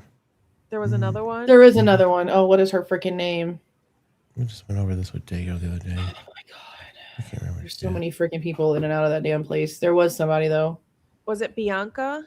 There was a girl still paying money for like technically being in the spare room, even though she wasn't there because no one could take over the lease. I don't remember who the hell it was though. I swear it was the first or the last name Sophie. starts with an L. Sophia Whitehead. Oh, yep. See, I haven't listened to her interview yet. That was the one I was going to listen to next, and then everything else started coming out, and it just got pushed. It just got pushed off. So I don't know if she says anything in there, but that sounds right. Yep. Seems that point that she, by her pictures, it looked like she turned into, like, what's her name's pictures? What the hell's her name? Dee and what's her face? Emma? Yeah. You should check them out. Jules. Who for Sophie? Mm-hmm. She's changed a lot. Like, yeah, breast implants and all kinds of good stuff. Oh my god. Mm-hmm. It's interesting. You see who her boyfriend is. I'll do some of that before I do the live because I always go back into social media and try to get some current photos. Interesting. Yeah, it's so Whitcomb did say something interesting. Something we've talked about before, actually. The wounds that were punctures and circular, and he specifically said something like a pick, like an ice pick. That's what as soon as he said, I said, "Oh, we talked about this." Yep. Yeah, and I think it's crazy that he like still says that. I don't know. Are there any knives or weapons that would have something small and sticky like that? Not that I can think. I know that he mentioned, and I know other people have mentioned that it could be the point of the K-bar knife, and it's not. It's completely different than that. The point of the knife is still going to make us a small slit. Yeah, this is circular. Circular puncture. The thing is he said they were on Kaylee. They're not, unless Kaylee had some as well, which I think she did have one, but they're mostly on Xana. Yeah, I remember being mostly on Xana. Hello, baby. Where were these on these bodies? Different places. It's like they were torture punctures. I feel like some of them were on the wrist, right? Were some of them towards the wrist? Xana had 2 on her wrist and 1 on her back. Yeah, the back one was the weird one. Yeah. Don't you do that? No, ma'am. No scratches on this. Is this the one that's been acting up? No. Oh. Lay your butt down. This is the mama. Aww. She's pretty. She's so tiny. She's like a little cotton ball. I don't know what she's doing. I love all her colors. She's got like 20 colors. She's Yeah. very odd. You I've should see the never one seen that we're about to get. There's a lady across the street. Her mom passed away in December, and before her mom passed away, her parents adopted a cat. And unfortunately, whoever had him beforehand had declawed him. Aw. So he can't, like, she needs someone who's never going to let him outside. Yeah. And she needs somebody. Are you about to rub your face all over my camera? Man, what is he doing? Okay, well, just sit there. That's fine. Pay attention to me, Mom. That's what she's doing, yeah. Aw. So I'm taking Linky Binky to finally get fixed, even though he's real timid. I know there's not going to be like really like any alpha issues because he's so soft. Like he doesn't meow, he doesn't do anything crazy, he doesn't spray anywhere. Like he's just a real timid boy cat. He's the little baby one that was her son that we rescued. But I just don't want there to be any possibility of it because he's declawed and he can't defend himself. And I might be asleep and something happens. I just don't want the issue. So I'm going to go get him fixed on Wednesday. And then hopefully by next week we can bring Bubbles in here. But Bubbles is kind of like her, but he's more silky and dark, but the same like concept with like the big old crazy eyes. Like, let me show you. He's so funny looking. He's got just like big old, he's kind of cross-eyed too a little bit. He's funny. Let me see if I show you real quick. Yeah, so we should have him by next week, and it'll be so cute to see them together. Aw. Is he little? Is he a baby? He's 3. Okay, so he's like full grown. Yeah. Let's see. Does it look? See? Oh, yeah. Look at his eyes. That's See, he's so Siamese? cute. No Siamese. I don't freaking have no clue. I don't know. I'm They just assuming look kind of something. Siamese. Yeah. Yeah, but I not. mean, yeah, not really. Just a cat. Just Aw. a cat. But we're excited to get him too. Yeah. I think she's gonna like him because she likes to cuddle, and the mom over there said he's a real big cuddler, and Zelda likes to cuddle, but she likes to cuddle for about 5 seconds, then she wants to be left alone, and Calypso wants to cuddle all the time. So I think it'll be a good fit because Link and Zelda are so much alike.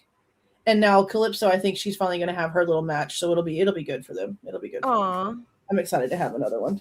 Yeah, that's super cute. I'm probably never going to stop. I'm going to end up with 80 cats. That's fine. Hey, whatever makes you happy.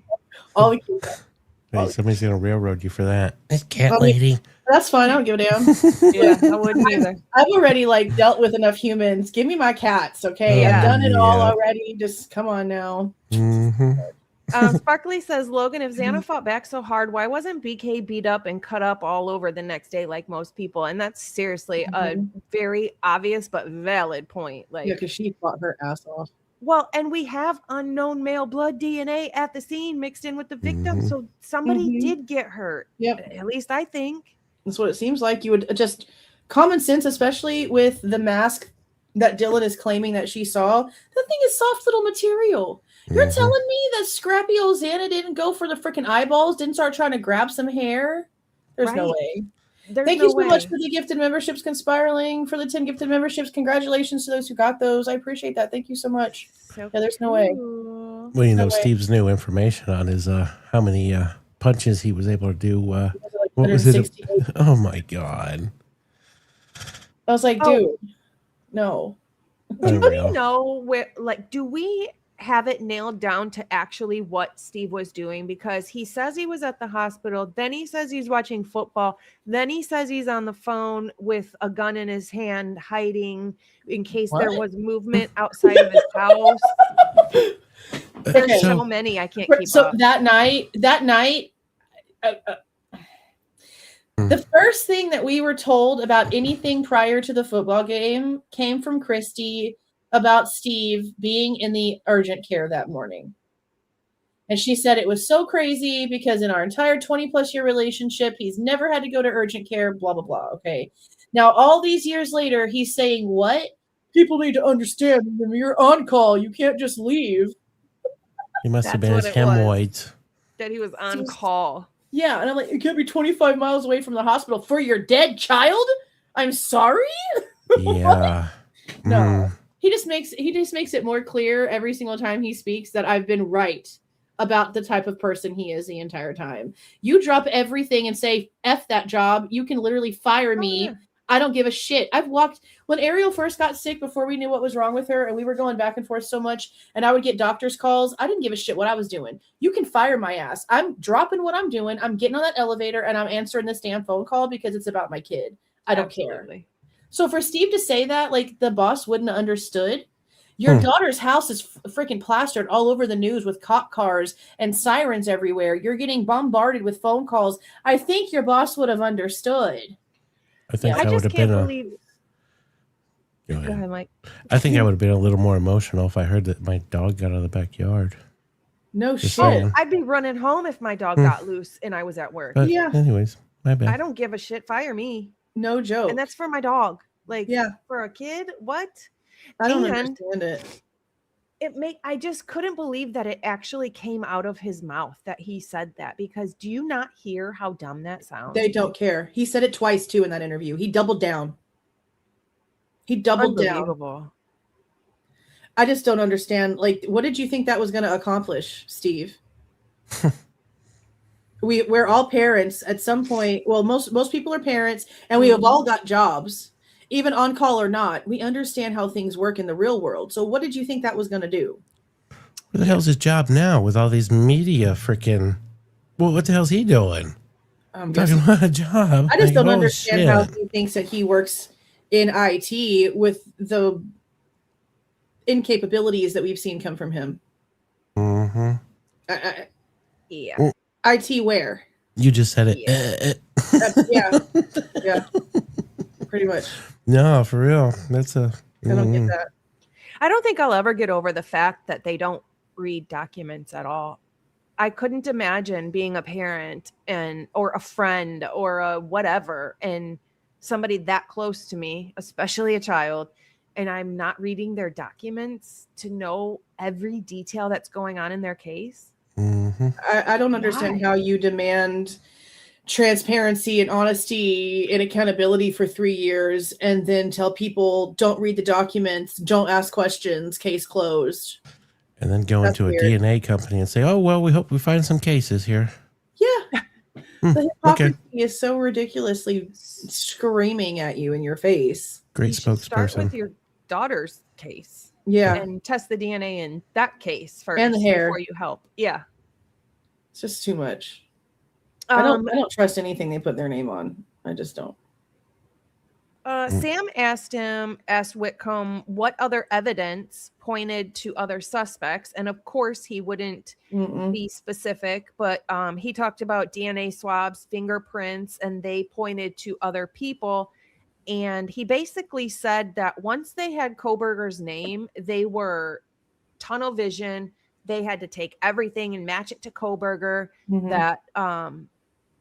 That we know the other names of the suspects that were considered suspects, and he said that there was evidence that led to them. I don't know. But when what she he's asked, talking but about. she then asked him, okay, but what specifically? Like, did you see text messages or like what was that? And he basically just went back to saying the same thing about, oh, it's in the reports. Oh, it's not in the book. I don't want to talk about it, but it's in the reports. I don't think he saw. I don't think he saw anything. I think he's full of shit. I'm like, to be so specific to say yes, there is evidence that points to suspect 2 and suspect 4, and then not like. But he was Okay, also is there, asked. though? He was also asked what cleared Jack Decor, and he just goes Bryan Kohberger. Yeah. Like, And I actually wrote that down, and I'm pretty sure Jack Decor was closed out as a suspect on like day 6, right? when So it it couldn't shouldn't have been. Bryan Kohberger. But he also wasn't at the same time because they never even had his fingerprints until June of 2025. And what was the other part? He stayed the #1 suspect on the Idaho State Police forensic lab reports all the way to June 2025. When Bryan Kohberger was arrested, he was placed on line number 2. But they, in the press conference or whatever, they verbally told everybody that he was cleared of one of the victims in like 7 days or 6 days or something. So which one is it? I just don't know how they can get away with even making that statement given everything they didn't have, especially given the fact that there's that 17-minute phone call that he's not being honest about. Oh, and that reminds me too. Those were some other interviews that were already paid for and only duplicate fees had to be paid for. The ones that just came out that Accomplished Day got about him getting asked about Kaylee's coke dealer, those were previously redacted too. They only had to pay $30 for the dupe fee. So somebody redacted those and didn't release them. So who's doing all this covert operation investigation boo boo in the background and not telling nobody nothing and paying for them because some of these have got to be expensive. Oh yeah. Did he really get the files from his buddy? Who, Whitcomb? Yeah. Yeah, who knows, actually. I don't even know. He's got 2 other sources he won't name. So he names Turvey. Cy-Ray. Chris Holland. Well, it wouldn't honestly shock me. Cy-Ray seems to be totally capable of playing both sides with no qualms at all. I think that's the G's original info guy. Possibly. A lot of the shit that Steve says sounds a lot like the crap that Cy-Ray's saying. But then he's also trying to say, oh my God, you know what I just heard? Okay, this goes hand in hand with this. I can't remember who posted this on TikTok yesterday, but it was a snippet of an interview that this woman did. She was in the courtroom sitting next to the Consalvases during one of the open hearings. And she had a conversation with Christy and a couple other people like in the family that were sitting there. And one of the things that was mentioned was the Garrett Discovery Report, which is the shadow dragon bullshit that Steve is now trying to act as being held ransom for $10,000 to $30,000 of his mind. They told this person back in, I think it was like a January 2024. I'll have to go back and look at the clip that I recorded for the session that this was. But they were talking about the Garrett Discovery Report. And in that hearing, we're telling the lady that at first they thought that it was real information. But the Gonsalveses knew in that hearing that those emails and shit that were being followed in that report were created after Bryan Kohberger's arrest. They admitted it to that lady in that courtroom. So now you're coming out here telling everybody that the Shadow Dragon shit says all this stuff and proves all these things and it's being held ransom for $10,000 to $30,000 and it's going to prove all this shit. It's the same report. The one that came out years and years and years and years ago with the Garrett Discovery guy when he came out and talked on Forensic Frenzy. We have the entire little webbed out report. We've gone over the physical report itself. We have gone through the guy's LinkedIn profile, checked out the company. We did deep dives into this 3 years ago. Just for the Consalvases to have a conversation in the courtroom saying, yeah, we know now. We thought it was all legit, but now we know that it wasn't real, that all those accounts were created after the fact. So see what I mean? What I say, that they say shit in private conversations that don't reflect what they come out here and say. Behind the scenes, they're still talking even then, telling this woman that they have issues with Dylan, that they don't like the fact that they won't answer any questions, that they still hadn't talked to them about anything. They never got any answers from Dylan. They have 1,000 questions. Behind closed doors is always one side, and then out here in front of everybody else, it's always some bullshit. And that's how Steve has been from the very beginning, and it's so bullshit. I can't stand the hypocrisy. I can't stand the two-sided bullshit. Don't do that. If you have an issue with Dylan, this is your daughter's death. Come out here and tell the world you have a problem with Dylan. Absolutely. Because the world has a problem with Dylan.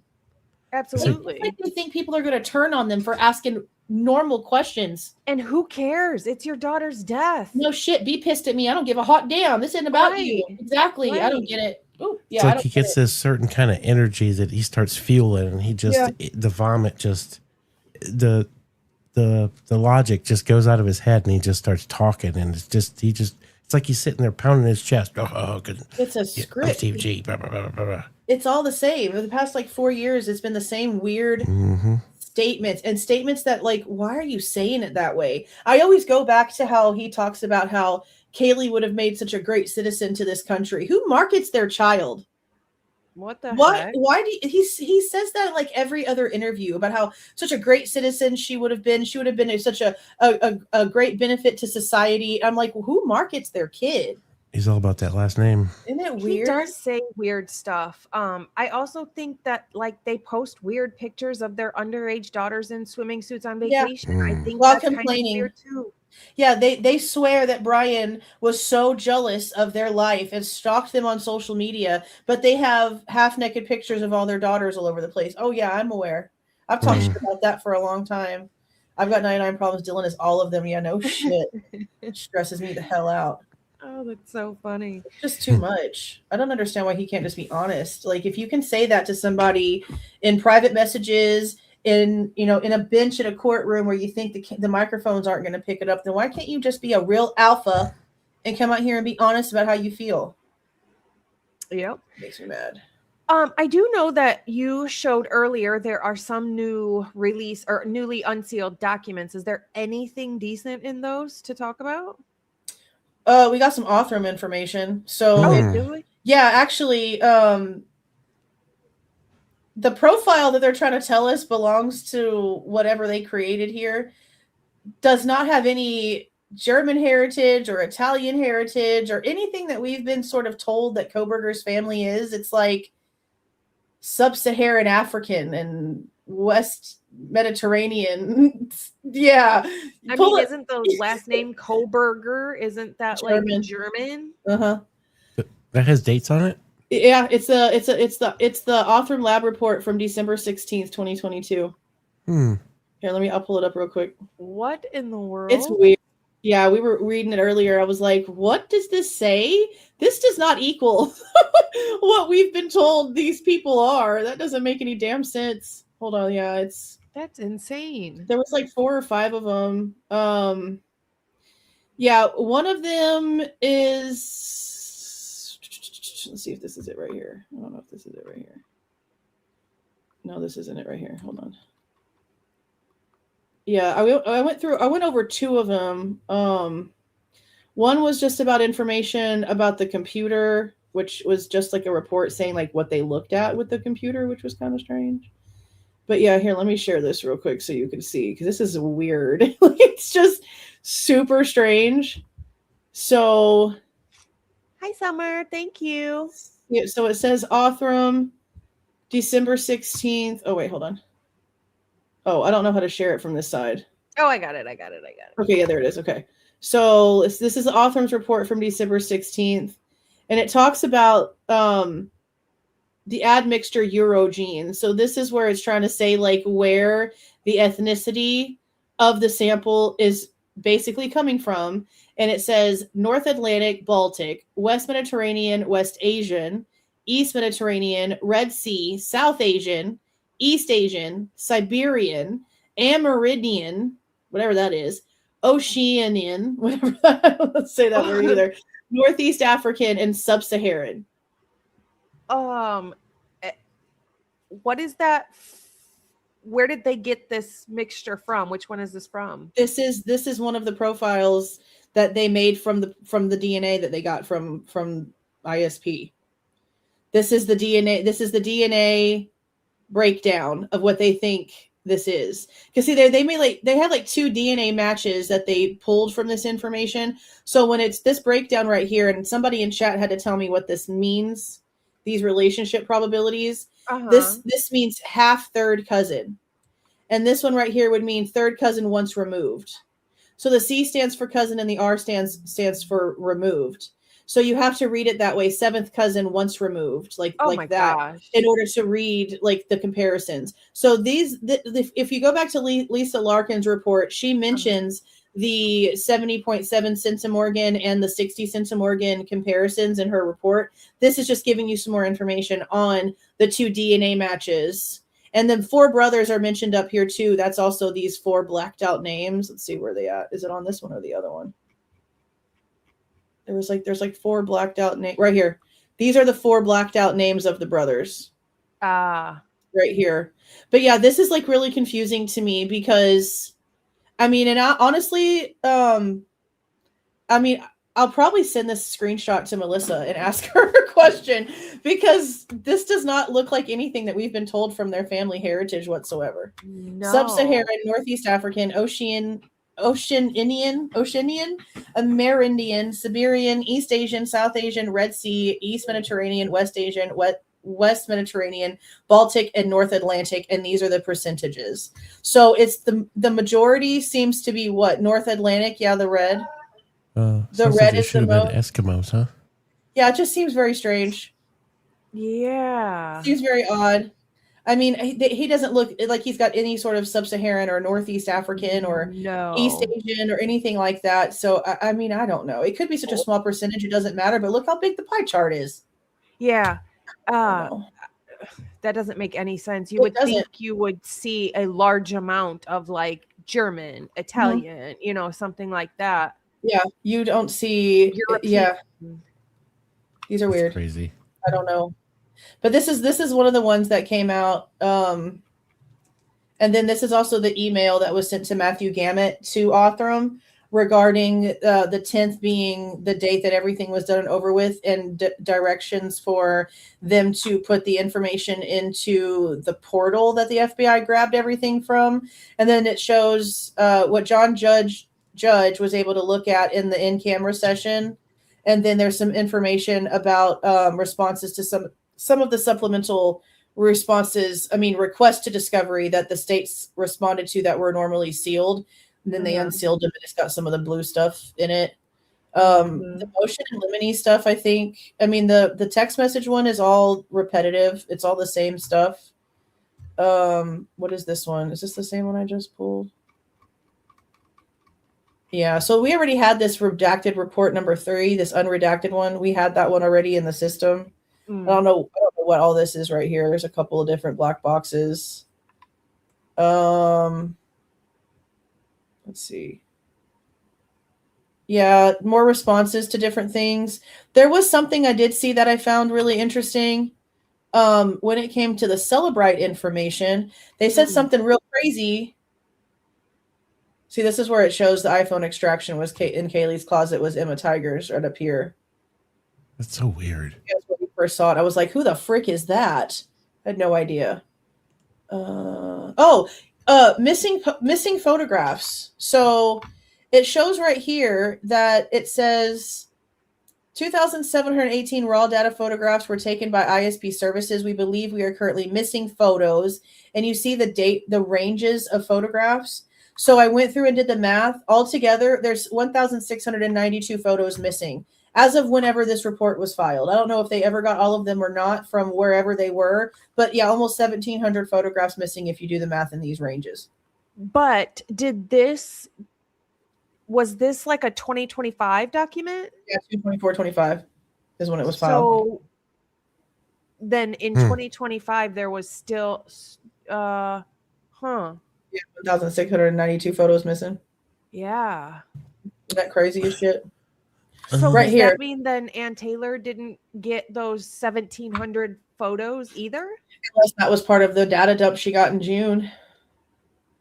Wow. But if not, then yeah, technically there's still 1,692 missing. But then think of having to also then go through 1,700 photos that you haven't seen, and a trial is coming up in however many weeks too. You can't just flip through them in a live and just like, oh, look, this is crazy. Oh, what's that? No, you have to look at them. Yeah, and dig and Send them up, push out for months. Look at them, yeah, all those things. This is what I found interesting right here when it comes to Celebrite. Number 207, work product to include notes, reports, screenshots, results of all testing, and any work product developed by Celebrite employees involved in the analysis of Kohberger's cell phone. State has been informed this item does not exist. So where's the work product for Celebrite? Because they can't say that it doesn't exist, just like the dumb shit, Chris Whitcomb. They were talking about the Celebrite stuff in the interview, and they were asking him about the selfies. And they were like, well, I don't think we've seen the selfies. Yeah, we have. Hello, hi. I've got them in the Google Drive. They're literally from before and after the 13th because I asked Celebrite for the information myself, and it's been publicly available to everybody now for like a year. It's not a report. It's literally the Google nearby search thing that shows Mad Greek that he did not search. It's just like a nearby ratio type thing. Nothing he specifically looked for. We have this little 2 or 3 paragraph, looks like it was written by a 7th grader bullshit that was attached in there that doesn't say anything at all. And then folders full of selfies. So we've got all these selfies from before and all these selfies from after that were categorized by Celebrite. So if we have that information, them saying in this report that there's no existence of work product, there's no notes, there's no reports, there's no results, there's no screenshots coming from Celebrite. What was Celebrite going to talk about at trial? Right. Notice we still haven't gotten Celebrite's expert report. We've gotten all kinds of reports from all kinds of other people, but when it comes to Celebrite, we've yet to get their analytical report that shows the Power Ring event and all this other bullshit that they've been talking about. Where's their report? No kidding. And then when the prosecution put Celebrite on the stand and Ann Taylor doesn't have any of the information, what the heck does she ask them or say? Or she doesn't even know what they have. Wasn't there those two fools, that girl and that guy that came out and talked about the Celebrite stuff? Yeah, they're married. Boy, they were real proud of that.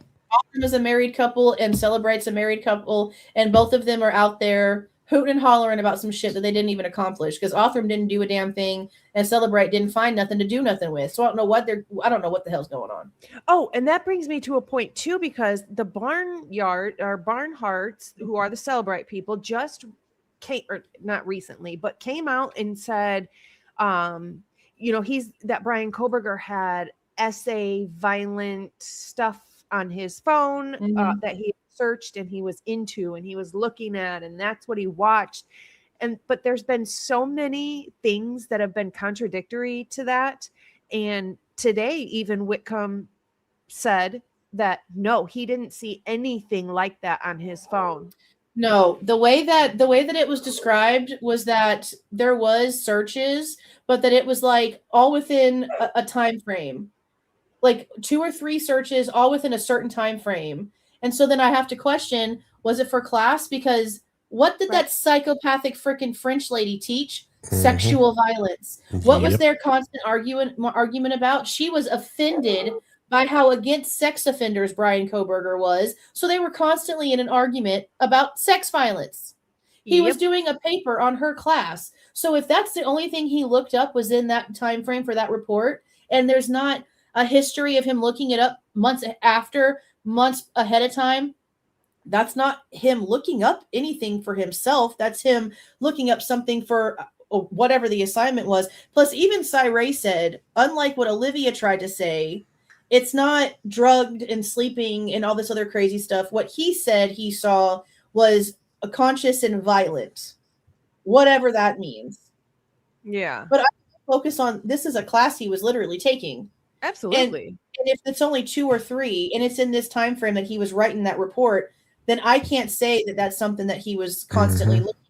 Unless they provide me proof of that. They need to give me a history that goes back further. 2 or 3 little searches while he's writing a paper don't tell me nothing.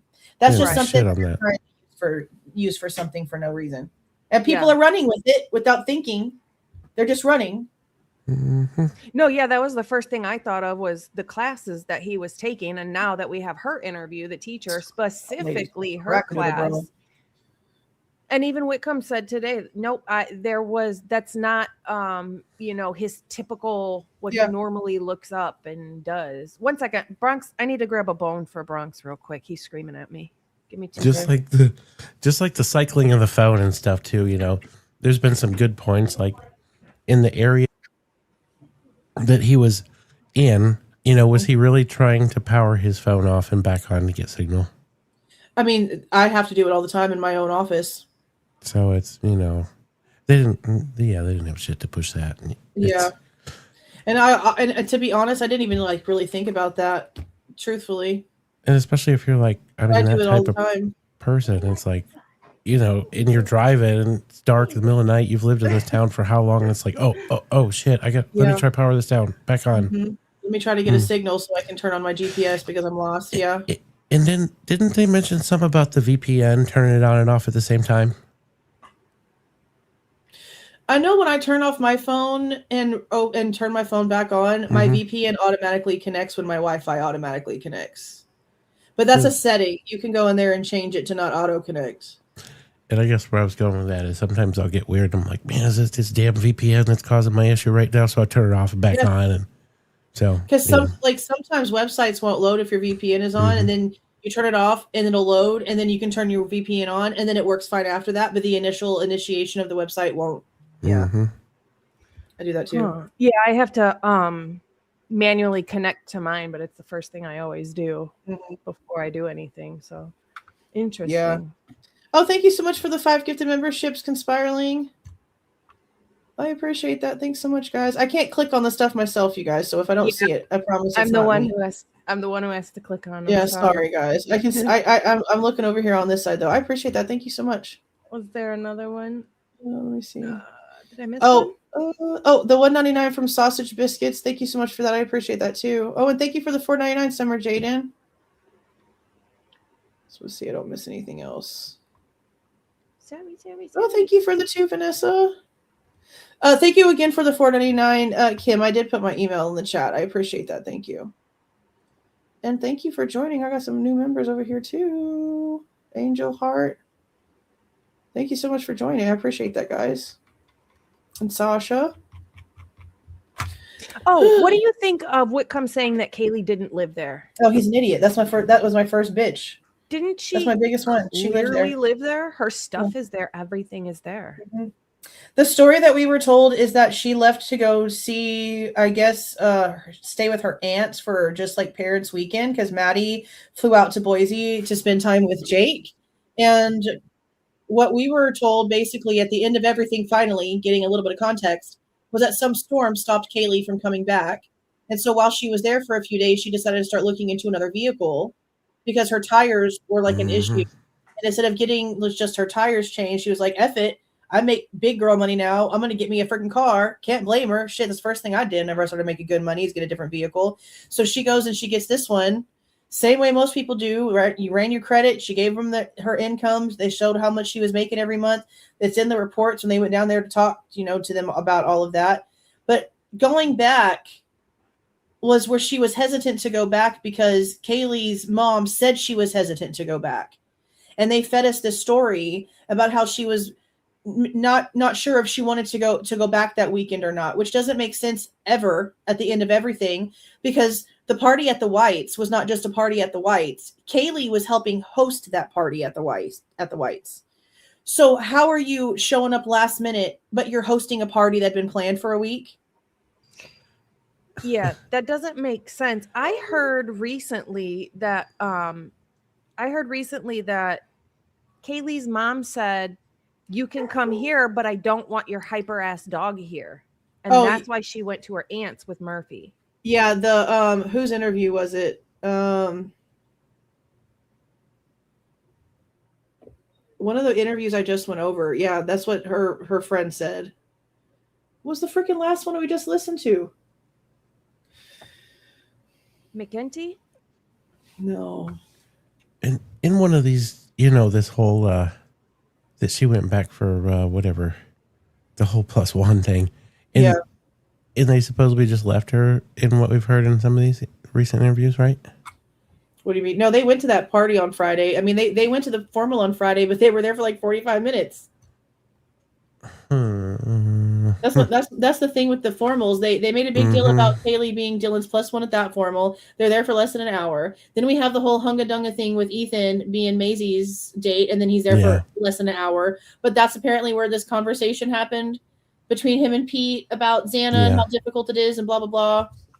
Yeah, I don't know. I don't understand all that. The whole beer outside thing. Yeah, it's just kind of stupid. Who the frick is this? Oh my God, whose interview is this? Bianca. Yeah, so in Bianca's, yeah, there's something that said, is it Bianca's? Oh my God, maybe it's not Bianca's. Maybe it's one that was released on Connor's channel that I haven't had the chance to see yet. But somebody said it because I went through and pulled up the transcript and typed in hyper and found it myself. So I know it was said. I just can't remember exactly who said it. I don't think it was Bianca though. Somebody in the chat over here in the chat might know who it was. But yeah, that's what was said, that the reason why Kaylee couldn't go back home was because her mom didn't want her hyper dog there. And it also explains the reason why Christy didn't take Murphy, because a lot of people don't understand why the hell you wouldn't take your dead daughter's dog that she loved like a son, like why wouldn't you take your daughter's animal? But now it makes, hearing that, it definitely made more sense. Yeah. There were the last 2 points that Whitcomb had in the interview was they asked him about VICAP. I actually spent some time looking into VICAP since Cyree said it, and it seems pretty obvious that VICAP is used in any major crime. Especially homicides. VICAP is just a database where you put information in, and it say you've got 2 fingers that were cut off of this victim, and that's the person's signature move. Do you have any other victims in any other state with that same signature move that matches up and connects? That's what VICAP is. So he said, yeah, it's basically used in most other crimes. Or funny, he wants to talk about FBI shit. Yeah, of course he does. But they weren't involved in nothing, they weren't important. Dumb. It's crazy. It seems like I get denied more because the information belongs to the FBI than anything else, but they're not important. They just hold the key to everything. The last thing that he was asked, or pretty much touched on, was he was asked about the relationships in the house, and he said that the relationships in the house are very complex and very compelling. He also said that if he continued, it would make the podcast, the top for the next week, and it's dumb. Yeah. I'll smack him across his face so hard. It gets on my nerves, bro. Why do you say stupid shit like that, you cringy weirdo? Shut up. It's like you're not speaking on it. No, he won't, because he's full of shit. If you're gonna say that, just speak on it. Like, it's what just the like heck? the Erica thing. The first time he was asked about Erica, he said something like, I really went back and forth on if I should put that in there or not, blah, blah, blah. But then he's insinuating exactly what it means. He's saying all kinds of stuff about relationships and people that are doing stuff in the house. He was asked something about Jack and somebody else, and then he was like, not those two. Why are you even saying anything? Right. You're not writing it in your book. You're not writing anything about it. So why are you even tiptoeing into this? Why don't you just shut your face? Right. It's annoying. I hate that. I don't like it either. Absolutely annoying. Because, honestly, you have to think about it, though. Like, that kind of jealousy could be a motive. So if that kind of shit's really going on, then you probably shouldn't be, joking around about it. Like, it's just, you could really make you real popular. Let's just do that real quick. This could be something important. And you're being dumb about it. Like, I just find it immature. If it is true, I think that it is very important. I think there was something else that he touched on where he said that that there was evidence of something, but they basically swept it under the rug, and now I'm totally spacing what it was about. I don't remember what it was about. With all these fights going on around there, if they don't think jealousy is a possible issue, they got something going on. Yeah, there was fights inside that house a lot. Oh, man. I think he was talking about the cocaine thing. Like, with all of the cocaine talk and all the drug talk, blah, blah, blah, they just whatever. Yeah, but we don't really know that that's what they did with it. We just know what they showed us they did with things. We don't really know what the hell they did with it. We don't know. Because she asked something about, can you tell from what you saw if there was anything that came from any of that, like any arrests or charges? And he was just like, no, I didn't see. Well, probably you didn't see everything like you act like you did. I just don't. I think he saw shit. I don't think he didn't see things, but I think he's definitely overplaying his cards here. Yeah.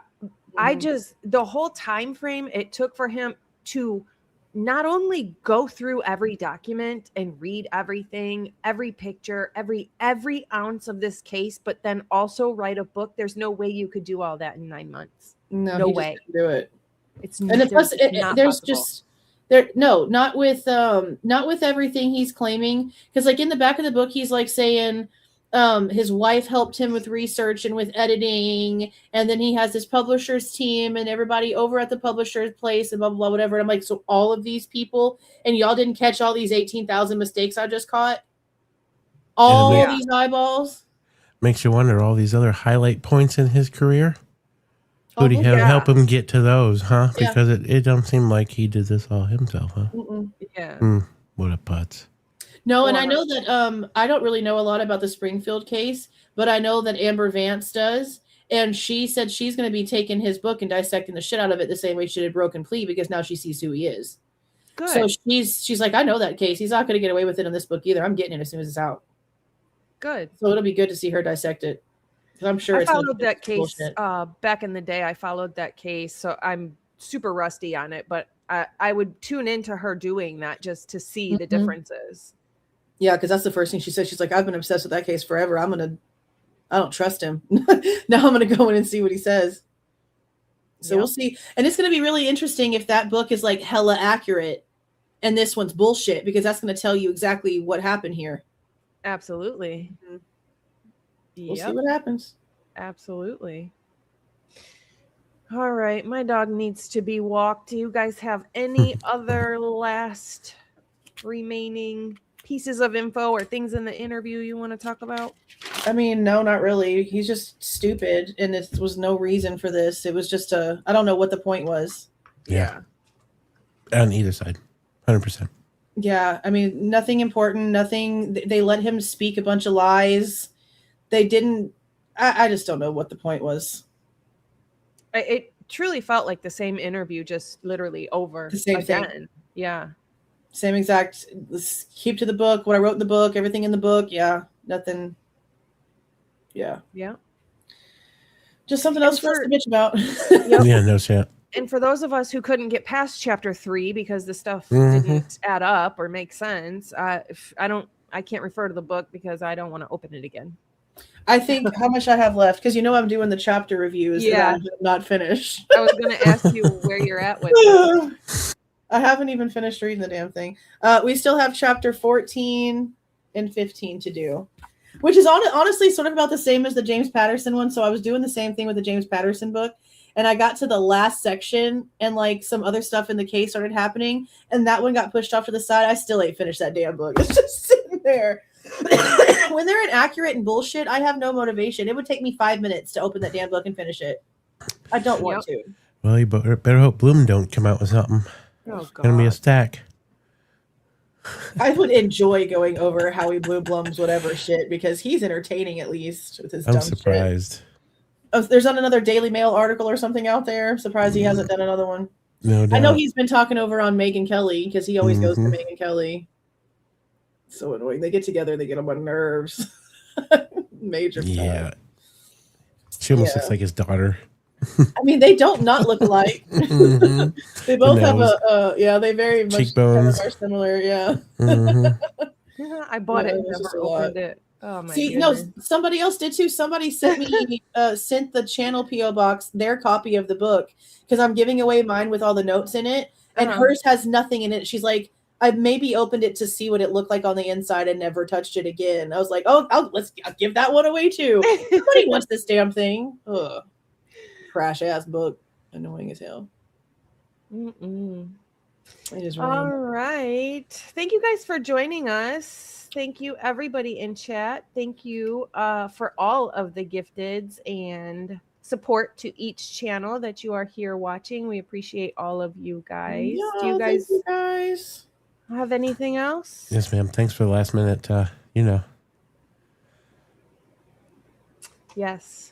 Thank you everybody for joining me last minute. I'm glad we talked about it together, because I would have just been running my mouth to the screen, angry. Yeah, I would have been pissed and just going over the same thing that we just went over. And we're mad about the same shit we were mad about last time. Why do we do this to ourselves? Why? Right. I think we have a little piece of hope. A little piece of hope. We're going to learn something. Isn't that the problem? That's what I always say. I'm like, I always feel like these documentaries, I'm like, I know it's going to be shit, but like a little sliver of me is just hoping someone's going to do the right thing for once. No, and every time I'm just she always puts the bar back up. Yes, we all do. I do it in my relationships too. That's why I'm always let down and heartbroken. All right. I still haven't learned my damn lesson. Every little thing, I always have a little glimmer of hope of something. No, come crashing back down. It's okay. I'll learn eventually. Probably not, but that's all right. Shit happens. Just too much. Right, hopefully the Amazon one isn't going to be horrible, but we'll see, because the other ones have been shit. Did you watch the ID channel one last week? Yeah. Was that the one where they showed a video of a white 4-door vehicle, but it was actually it was like a B-roll, but it was a white vehicle driving by the Brown apartments in front of 1122, and they were trying to insinuate that was an actual clip. Oh yes, that one. It looked, it was like drone footage. Yes, and it looked like it was the car. Yes, I was like, where the hell did that come from? How can they get away with doing that? there could possibly be a try. I mean, I get their side. They're trying to make money. It's all for the shock value, but that's not real. That never happened. That's not real footage. And now you've got people out here who don't actually know the ins and outs of the case, thinking it's real. Yeah, I'm over on TikTok, like fighting for my life, trying to tell people this is not never before seen footage. This has been on YouTube since December. Do not listen to the clipped bullshit they put in that video. Come over to YouTube. Go to Connor's channel and watch all of the hundreds of hours of footage. Don't listen to Netflix. People are sitting there with their notebooks. This is my opinion now that I've watched the Netflix documentary 3 times in a row. And I'm like, shut the hell up and get off the internet. Like, I can't deal with it. There's this one lady that has like 200 and some thousand subscribers that I just had to go off on. And her literal response to me when I told her that she needed to do better research before talking on this case, I've watched 3 documentaries on this case. I said, oh, wow. This proves my entire freaking point. Thank you. You know nothing. 3 documentaries. Oh my God. Oh my God. And those 3 documentaries all had the same bullshit, same information, same everything, and none of it's true. None. You got Jesus. And these are the people that people on TikTok are seeing that over seeing like Amber Vance's videos on TikTok. Like that kind of stuff. Like Amber Vance gets views. Like, don't get me wrong. Her shit gets out there. But this bullshit shit, 5 times more than the truth. Every time. It's crazy. Unbelievable. I did message her, by the way. I did message her on TikTok, so hopefully she gets back to y'all today or sometime. That's who I thought it was. Yeah. You know what? I told her before we come on here, I said, I think she's going to hold out. Hold out what? I said, but you might find out. I told you I was going to email her. Yeah, no, I told you it was secret too. No, you didn't. Go find the email where you told me it was secret. I did. Go fetch. Go run. Find well, it did say surprise. I don't bet. It's all good. Thought you said that, and you really didn't. We'll to see. me, when you say surprise guest, that means for your channel. I know. I told her she was going to find out. Well, next time you want to keep a secret, actually tell me it's a secret. I didn't want to send the email because I kind of just wanted it to come out. Okay, well, I was going to send you something and tell you not to, but I'm like, nope, not even doing it. You could have just been like, shh, it's a surprise. I totally was going to guess that too. I thought that's who he was working on. I would have gone right along with it, bro. You could. Yeah, you're good. Keep it quiet. It's going to come out sooner or later. Yeah. But yeah, I did. I messaged her for you. I appreciate you. But yeah, that's the reason I don't do TikTok is because there's just too much. There's a lot over there. Non-information. There's a lot. Yeah. It's gotten worse over the past 2 weeks since the documentary. Yeah. It's getting out of hand. Unnecessary. Out of hand, unnecessary. But the good thing about it though is that people are noticing Amber's videos. And they're going in droves and watching them, which is great because she's got a lot of information in there that's based on all the real information. And a lot of people don't have the patience that some of us have to sit there and watch all the body cam, all the hearings, all the interviews. A lot of people want it told to them. She does a great job doing it. I'm really glad that people are getting a hold of that over some of the other things they could be getting a hold of to get a grip of things. I don't know how she does it and not get sidetracked into the tiny little detail, each tiny little sub detail of each point. Like I couldn't, she does a great job. I couldn't. 4-hour videos. Yeah. And she does it so like, not Visine guy because she's not emotionless, but she does it so like, what's the word I'm trying to say? Maybe the opposite of me. It's like the opposite of me. She stays like calm and collected the whole time. Yeah, that's like nonchalant. Like here's the information. Like you know what she finds like interesting, and she the way that she inflects things, like you can tell. But she stays real. That's why everybody can watch her because she doesn't have like an extreme. I mean, look at how many people watch you. I know, but I'm crazy. Her freaking out would be like, now y'all, I told you that. Yeah. My freaking out would be like, are you freaking kidding me? Losing your mind. No, and she's just like, no, I told you guys. I said this already. I told y'all. Yeah. It's so funny. If you check back in episode 1, Yeah, I like how she put everything together. She's so organized. That's for sure. so many parts. I'm glad though. I'm glad that there's a rebuttal that people are watching that has good information in it, because these documentaries have been so bad. Yeah. There's even some guys talking about it more on TikTok, which has been interesting. Really? Yeah, because usually it's females. No Yeah. offense, man.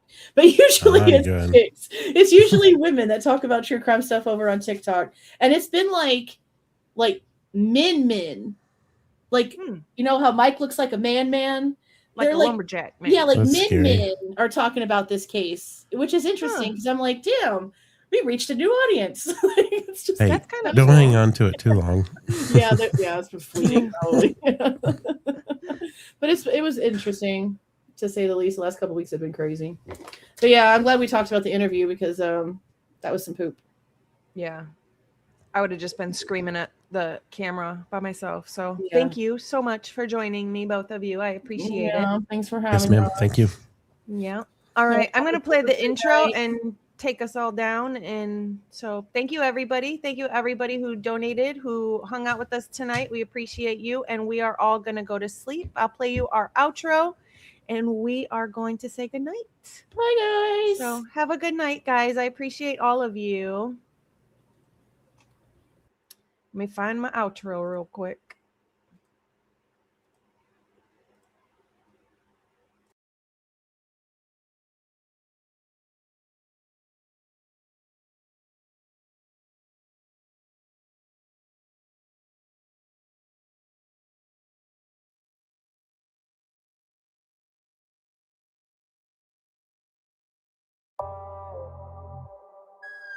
Is she breathing?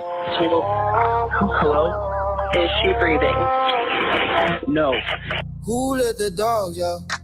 Bronx on the block, he don't bark for clout. Cold no sharp eye, he follow the trail. Every missing piece got a name in the mail. Bronx killer rolling camera in the night. One paw on the clue, one paw on the fight. Idaho 4 in the fog, whole town too quiet. Corrupt handshake when the truth start writing. Low growl in the door, he don't miss them all. I read the signs he leave, then I move like a thief. Who let the dogs out? Run, let the truth out. Who let the dogs out? BronxTails, we press the route. Idaho 4, we won't back down. Bronx on the scene, run that ground. Who let the dogs out? Run, let the truth out.